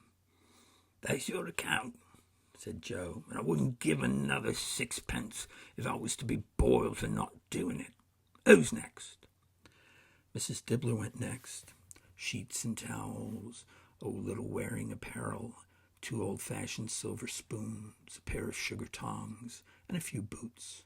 Her account was stated on the wall in the same number. "I always give too much to the ladies. It's a weakness of mine, and that's why I ruin myself," said old Joe. "That's your account. If you asked me for another penny and made it into an open question, I'd repent of being so liberal and knock off half the crown." "And now do my bundle, Joe," said the first woman. Joe went down on his knees for the greater convenience of opening it, and having unfastened a great many knots, dragged out a large and heavy roll of some dark stuff. "What do you call this?" said Joe. "Bed curtains." "Ah," returned the woman, laughing and leaning forward on her crossed arms. "Bed curtains. You don't mean to say you took 'em down, rings and all, with them lying there," said Joe. "Yes, I do," replied the woman. "Why not?" "Ah, you were born to make your fortune," said Joe, "and you'll certainly do it." "I certainly shan't hold my hand when I can't get anything in it by reaching out for the sake of such a man as he was, I promise you, Joe," returned the woman coolly. "Don't drop that oil upon the blankets now." "His blankets?" asked Joe. "Who else's do you think?" replied the woman. "He isn't likely to take cold without them, I dare say." "I hope he didn't die of anything catching, eh?" said old Joe, stopping his work and looking up. "Don't be afraid of that," returned the woman. "I ain't so fond of his company that I'd loiter about him for such things if he did. And you may look through that shirt till your eyes ache, but you won't find a hole in it nor a threadbare place. It's the best he had, and a fine one too. They'd have wasted it if it hadn't been for me." "What do you call wasting it?" asked old Joe. "Putting it on him to be buried in, to be sure," replied the woman with the laugh. "Somebody was fool enough to do it, but I took it off again. If calico ain't good enough for such a purpose, it isn't good enough for anything. It's quite becoming to the body. He can't look uglier than he did in that one. Scrooge listened to this dialogue in horror, as they sat grouped about their spoil in the scanty light afforded by the old man's lamp. He viewed them with a detestation and disgust which could hardly have been greater, though they had been obscene demons marketing the corpse itself. Laughed the same woman, when old Joe, producing a flannel bag with money in it, told out their several gains upon the ground. This is the end of it, you see. He frightened everyone away from him when he was alive to profit us when he was dead. Spirit, said Scrooge, shuddering from head to foot. I see. This case of this unhappy man might be my own. My life tends that way now. Merciful heaven, what is this? He recoiled in terror, for the scene had changed, and now almost touched a bed, bare, uncurtained, on which beneath a ragged sheet there lay something covered up, which, though it was dumb, announced itself in awful language.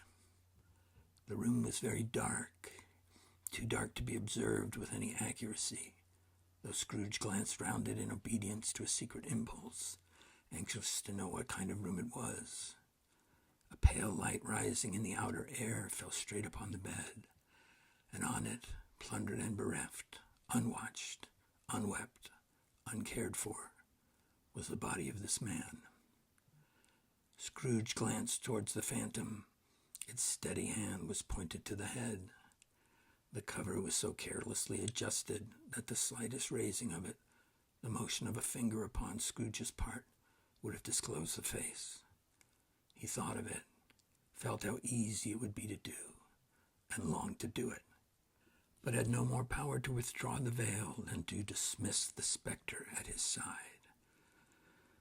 Oh, cold, cold, rigid, dreadful death, set up thine altar here, and dress it with such terrors as thou hast thy command, for this is thy dominion. But of the loved, revered, and honored head, thou canst not turn one hair to thy dread purposes, or make one's feature odious. It is not that the hand is heavy, and the will fall down when released.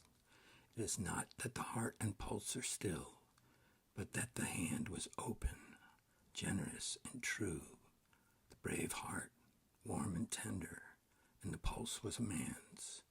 Strike, shadow, strike, and see his good deeds springing from the wound to sow the world with life immortal. No voice pronounced these words in Scrooge's ears, and yet he heard them when he looked upon the bed. He thought if this man could be raised up now, what would be his foremost thoughts? Avarice, hard dealing, griping cares. They have brought him to a rich end, truly. He lay in a dark house, with not a man, a woman, or a child to say that he was kind to me, or this or that, and for the memory of one kind word I will be kind to him. The cat was staring at the door, and there was a sound of gnawing rats beneath the hearthstone. What they wanted in the room of death, and why they were so restless and disturbed, Scrooge did not care to think.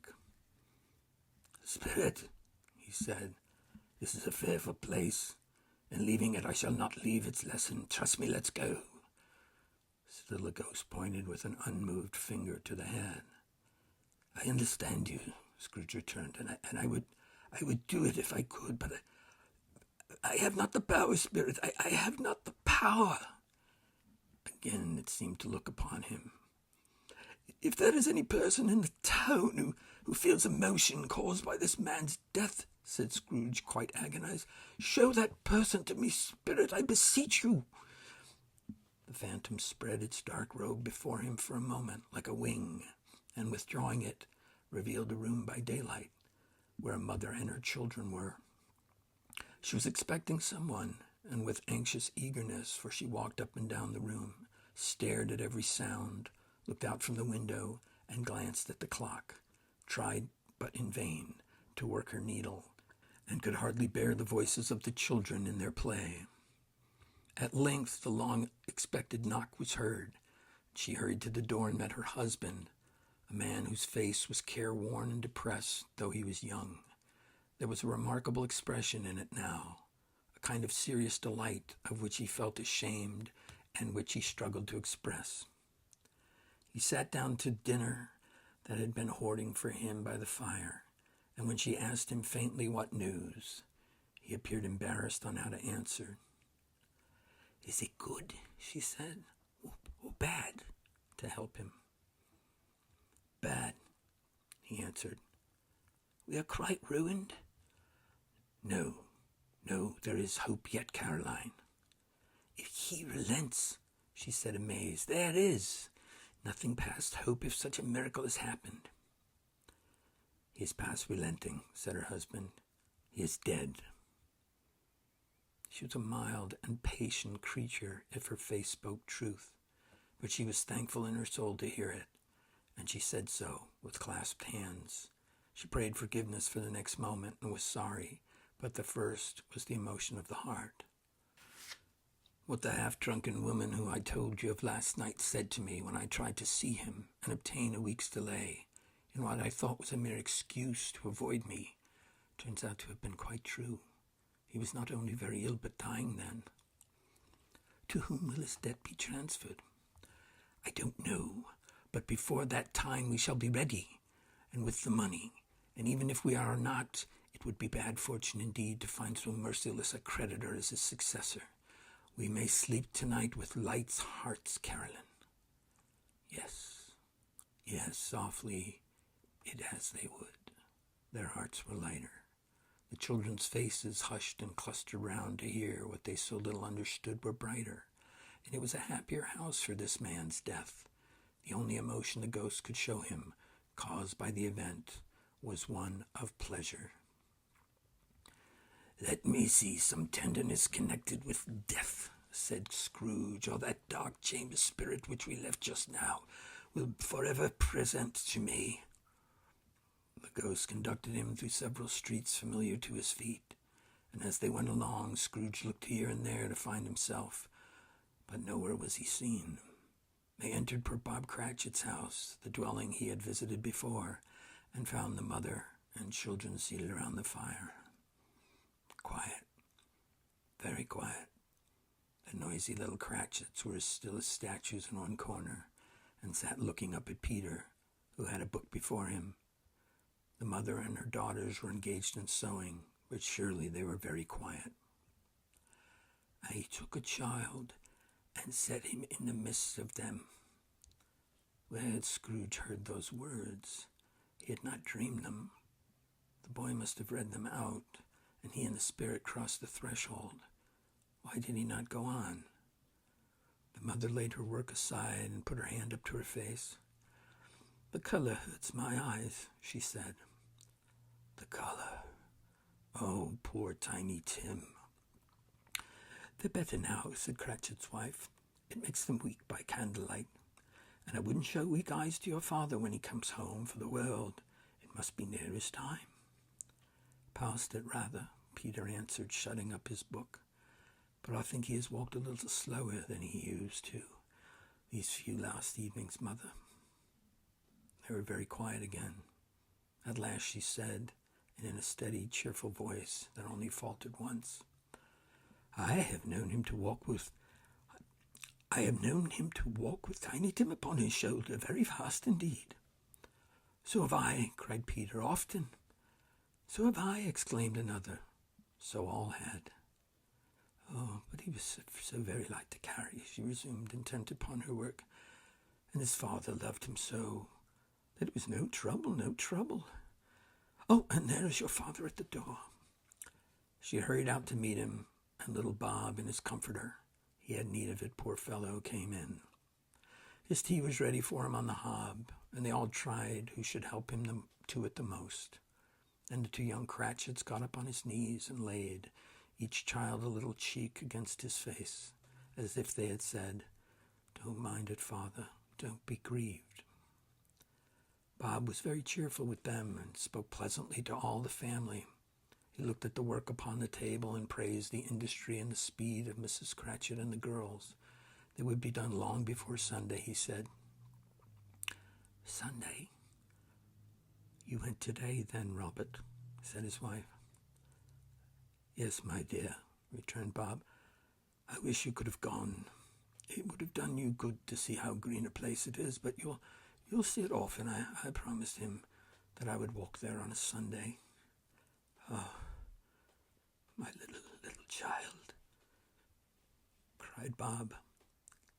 My little child. And he broke down at once. He couldn't help it. If he could have helped it, he and his child would have been farther apart, perhaps, than they were. He left the room and went upstairs into the room above, which was lighted cheerfully and hung with Christmas. There was a chair set close beside the child, and there were signs of someone having been there lately. Poor Bob sat down in it, and when he thought a little and composed himself, he kissed the little face. He was reconciled to what had happened, and he went down again quite happy. They drew about the fire and talked, the girls and mother working still.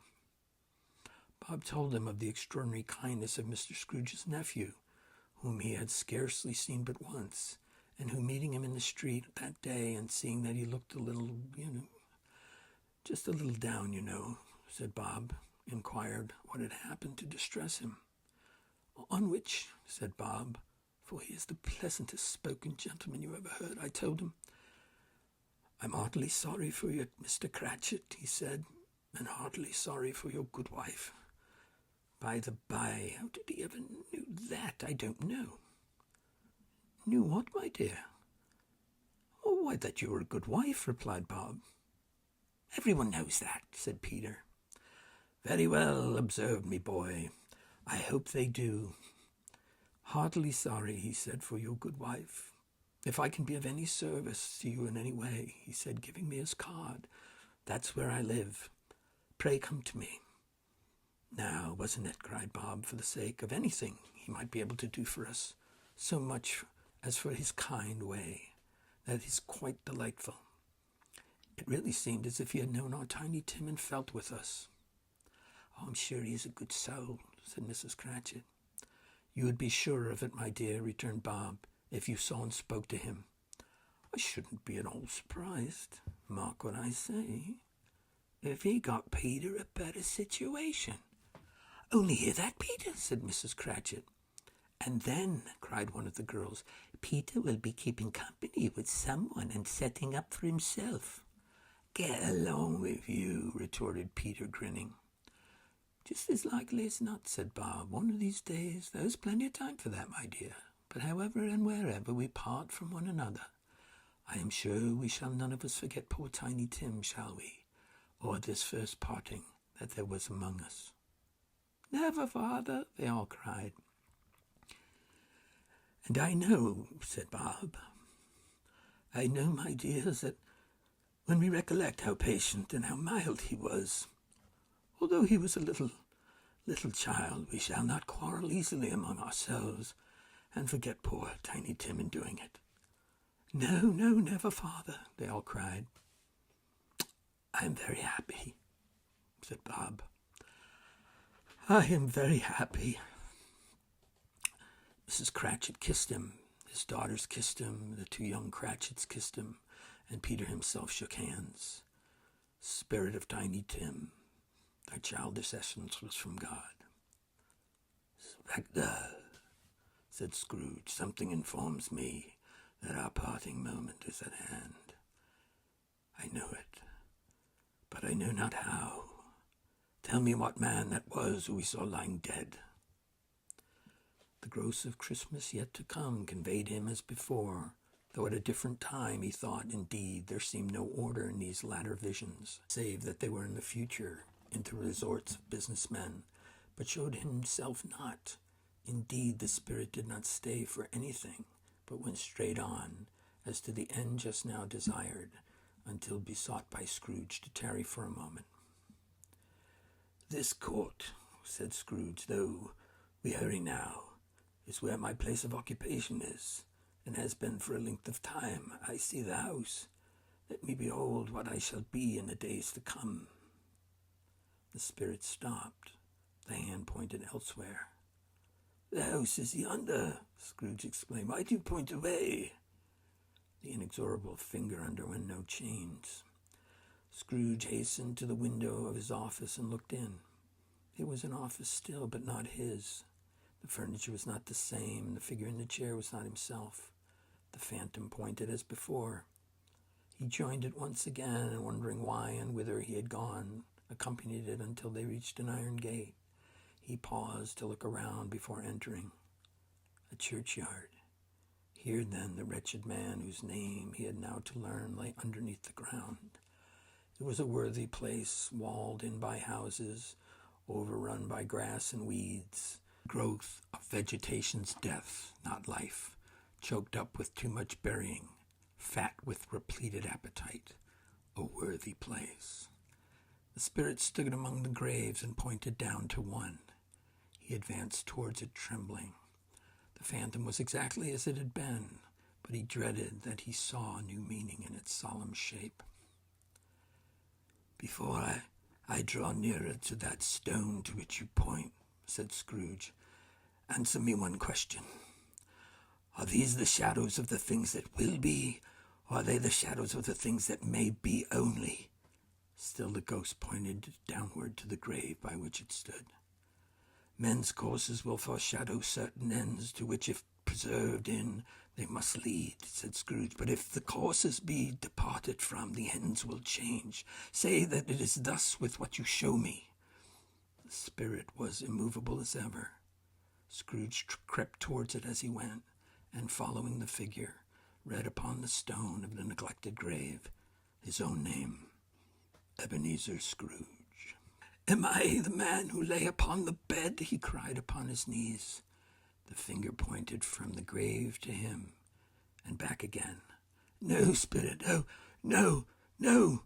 The finger was still there. "Spirit," he cried, tightly clutching at its robe, "hear me, hear me! I am not the man I was. I will not be the man I must have been, but for this intercourse. Why show me this if I am past all hope?" For the first time, the hand appeared to shake. "Good spirit," he pursued, as down upon the ground he fell before it, "your nature intercedes for me and pities me. Assure me that I may yet change these shadows you have shown me by an altered life." The kind hand trembled. "I will honor Christmas in my heart and try and keep it in all the year. I will live in the past, the present, and the future. The spirits of all three shall strive within me. I will not shut out the lessons that they teach. Oh, tell me that I may sponge away the writing on this stone." In his agony he caught the spectral hand and sought to free itself, but he was too strong in its entreaty and detained it. The spirit, stronger yet, repulsed him. Holding up his hands in a last prayer to have his fate reversed, he saw an alteration in this phantom's hood and dress. It shrunk, collapsed, and dwindled down into a bedpost.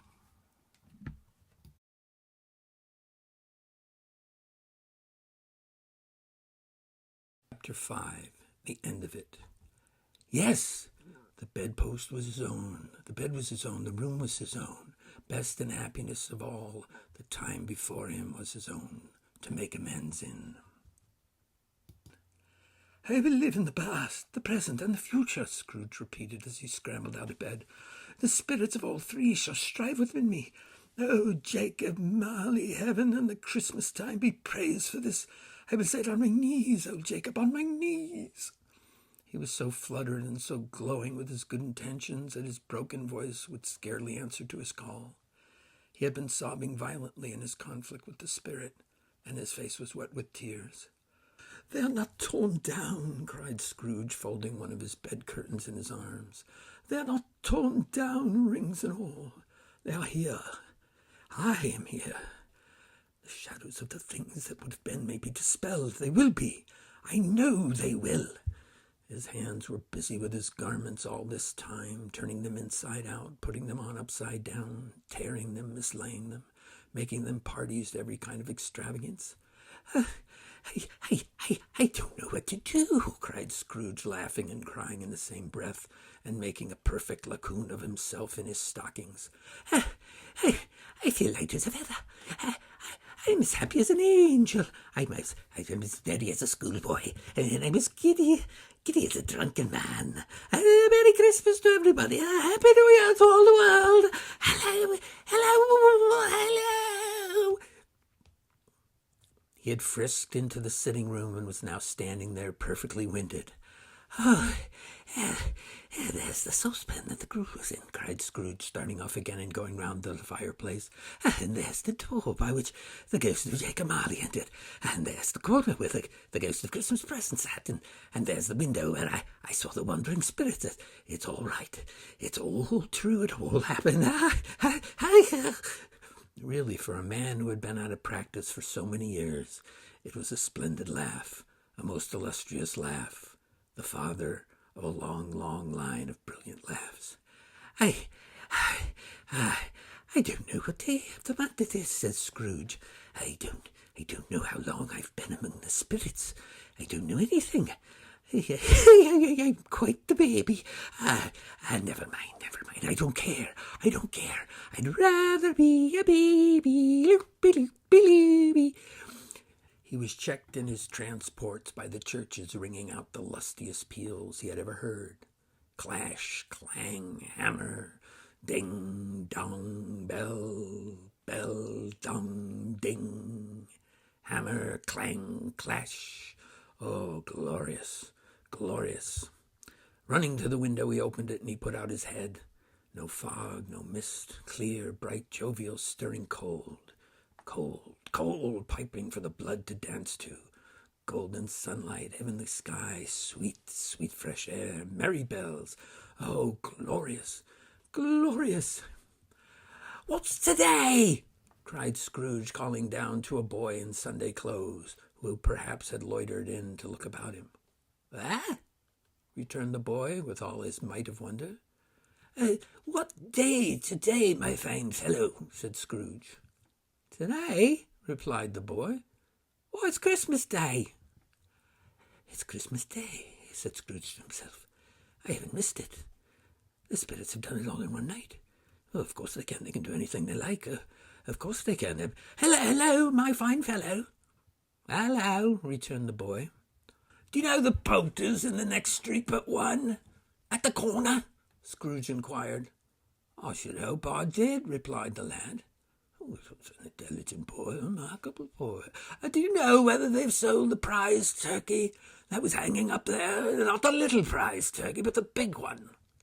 "What, the one as big as me?" returned the boy. "Oh, what a delightful boy," said Scrooge. "It's a pleasure to talk to him. Yes, my buck." "What was hanging there now?" replied the boy. "Is it?" said Scrooge. "Go and buy it." "Buck," exclaimed the boy. No, said Scrooge. "I'm in earnest. Go buy it, and tell him to bring it here, and I may give them the direction of where to take it. Come back with the man, and I'll give you a shilling. Come back with him in less than 5 minutes, and I'll give you half a crown." The boy was off like a shot. He must have a steady hand at the trigger who could have got off a shot half as fast. "I'll send it to Bob Cratchit," whispered Scrooge, rubbing his hands and splitting with a laugh. "He shan't know who sends it. It's twice the size of Tiny Tim. Joe Miller never made a joke as sending it to Bob will be." The hand in which he wrote the address was not a steady one, but write it he did, somehow, and went downstairs to open the street door, ready for the coming of the poulterer's man. As he stood there waiting his arrival, the knocker caught his eye. I shall love it, cried Scrooge, patting it with his big hand. "I scarcely ever looked at it before. What an honest expression it has on its face. Oh, it's a wonderful knocker. Oh, here's the turkey. Oh, how are you? Merry Christmas." It was a turkey. He could never have stood upon its legs, that bird. He would have snapped him off short in a minute, like sticks of sealing wax. "Why, it's impossible to carry that to Camden Town," said Scrooge. You must have a cab." The chuckle with which he said this, and the chuckle with which he paid for the turkey, and the chuckle with which he paid for the cab, and the chuckle with which he recompensed the boy, were only to be exceeded by the chuckle with which he sat down breathless in his chair and chuckled till he cried. Shaving was not an easy task, for his hand continued to shake very much. The shaving requires attention, even when you don't dance while you are doing at it. But if he had cut the end of his nose off, he would have put a piece of sticking plaster over it and been quite satisfied. He dressed himself all in his best, and at last got out into the streets. People were by this time pouring forth, as he had seen them with the ghost of Christmas present, and walking with his hands behind him, Scrooge regarded every one with a delighted smile. He looked so irresistibly pleasant, in a word, that 3 or 4 good-humoured fellows said, "Good morning, sir, and a Merry Christmas to you." And Scrooge said often afterwards that of all the blithe sounds he had ever heard, those were the blithest in his ears. He had not gone far when, coming on towards him, he beheld a portly gentleman who had walked into his counting-house the day before, and had said, "Scrooge and Marley's, I believe." It sent a pang across his heart to think of how this old gentleman would look upon him when they met. But he knew what path lay straight before him, and he took it. My dear sir," said Scrooge, quickening his pace and taking up by the old gentleman with both his hands. "How do you do? I hope you succeeded yesterday. It was very kind of you. A Merry Christmas to you, sir." "Mr. Scrooge?" Yes, Scrooge, that's my name," said Scrooge. "And I fear it may not be pleasant to you, but allow me to ask your pardon, and will you have the goodness—" Here Scrooge whispered in his ear. "Lord bless me!" cried the gentleman, as if his breath were taken away. My dear Mr. Scrooge, are you serious?" "If you please," said Scrooge, and not a farthing less. A great many back payments are included in it, I assure you. Will you do me that favour?" "My dear sir," said the other one, shaking his head, "I don't know what to say. It's such men—" "Don't say anything, please," retorted Scrooge. You just come and see me. Will you come and see me?" "I will," cried the gentleman, and he was clear that he meant to do it. "Oh, thank you," said Scrooge. I'm much obliged to you. I thank you 50 times. Bless you." He went to church, and he walked about the streets and watched the people hurrying to and fro. He patted children on the head and questioned beggars, and looked down into the kitchens of the houses and into the windows, and found that everything could yield him pleasure. He had never dreamed that any walk or anything could give him so much happiness. In the afternoon he turned his steps towards his nephew's house. He passed the door a dozen times before he had the courage to go up and knock, but then he made a dash and did it. "Is your master at home, my dear?" said Scrooge to the girl. She was a very nice girl. "Yes, sir." Oh, where is he, my love?" said Scrooge. "Oh, he's in the dining room, sir, along with the mistress. I'll show you upstairs, if you please." Oh, thank you. He knows me," said Scrooge, with his hand already on the dining-room lock. "I'll go in here, my dear." He turned it gently and sidled his face in round the door. They were looking at the table, which was spread out in great array, for these young housekeepers are always nervous on such points and like to see everything right. "Fred!" said Scrooge. Dear alive, how his niece by marriage started. Scrooge had forgotten for the moment about her sitting in the corner with the footstool, or he wouldn't have done it on any account. Fred. Bless my soul," cried Fred. "Who's that?" It's your Uncle Scrooge. I've come to dinner. Will you let me in, Fred?" Let him in. It is the mercy he didn't shake his arm off. He was at home in 5 minutes, and nothing could be heartier. His niece looked just the same. So did Topper when he came. So did the plump sister when she came. And did everyone when they came. Wonderful party, wonderful games, wonderful unanimity, wonderful happiness. But he was early at the office the next morning. Oh, he was early there. If he could only be there first and catch Bob Cratchit coming late. That was the thing he had set his heart upon. And he did it. Yes, he did. The clock struck 9. No Bob. A quarter past. No Bob. He was a full 18 minutes and a half behind his time. Scrooge sat with his door wide open, that he might see him come into the tank. His hat was off before he opened the door, his comforter too.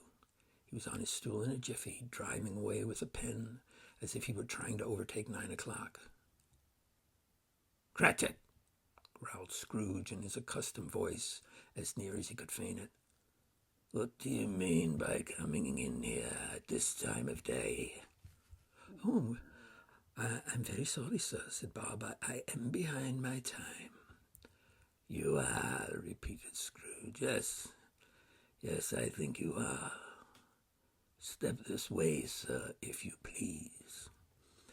"It's only once a year, sir," pleaded Bob, appearing from the tank. "It shall not be repeated. I was making rather merry yesterday, sir." Now I'll tell you what, my friend," said Scrooge. "I am not going to stand for this sort of thing any longer. And therefore," he said, leaping from his stool and giving Bob such a dig in the waistcoat that he staggered back into the tank again, "and therefore I am about to raise your salary." Bob trembled and got a little nearer to the ruler. He had a momentary idea of knocking Scrooge down with it, holding him and calling to the people in the court to help him, and a straight waistcoat. "A Merry Christmas, Bob," said Scrooge with an earnestness that could not be mistaken, as he clapped him on the back. "A merrier Christmas, Bob, my good fellow, than I have given you for many a year. I'll raise your salary and endeavor to assist your struggling family. We will discuss your affairs this afternoon over a Christmas bowl of smoking bishop, Bob. Now, make up the fire and buy another coal scuttle before you dot another I or cross another T, Bob Cratchit. You do that, Bob Cratchit. You do it now." Scrooge was better than his word. He did it all, and infinitely more. To Tiny Tim, who did not die, he was a second father. He became as good a friend, as good a master, and as good a man as the good old city knew, and any other good old city, town, or borough in the good old world. Some people laughed to see the alteration in him, but he let them laugh, and little heeded them, for he was wise enough to know that nothing ever happened on this globe for good at which some people did not have their fill of laughter in the outset, and knowing that such these people would be blind anyway, he thought it quite as well that they should wrinkle up their eyes in grins and have the malady in less attractive form. His own heart laughed, and that was quite enough for him. He had no further intercourse with the spirits, but lived upon the total abstinence principle ever afterwards, and it was always said of him that he knew how to keep Christmas well, if any man alive possessed the knowledge. May that be truly said of us, and all of us. And so, as Tiny Tim observed, God bless us, everyone. The end.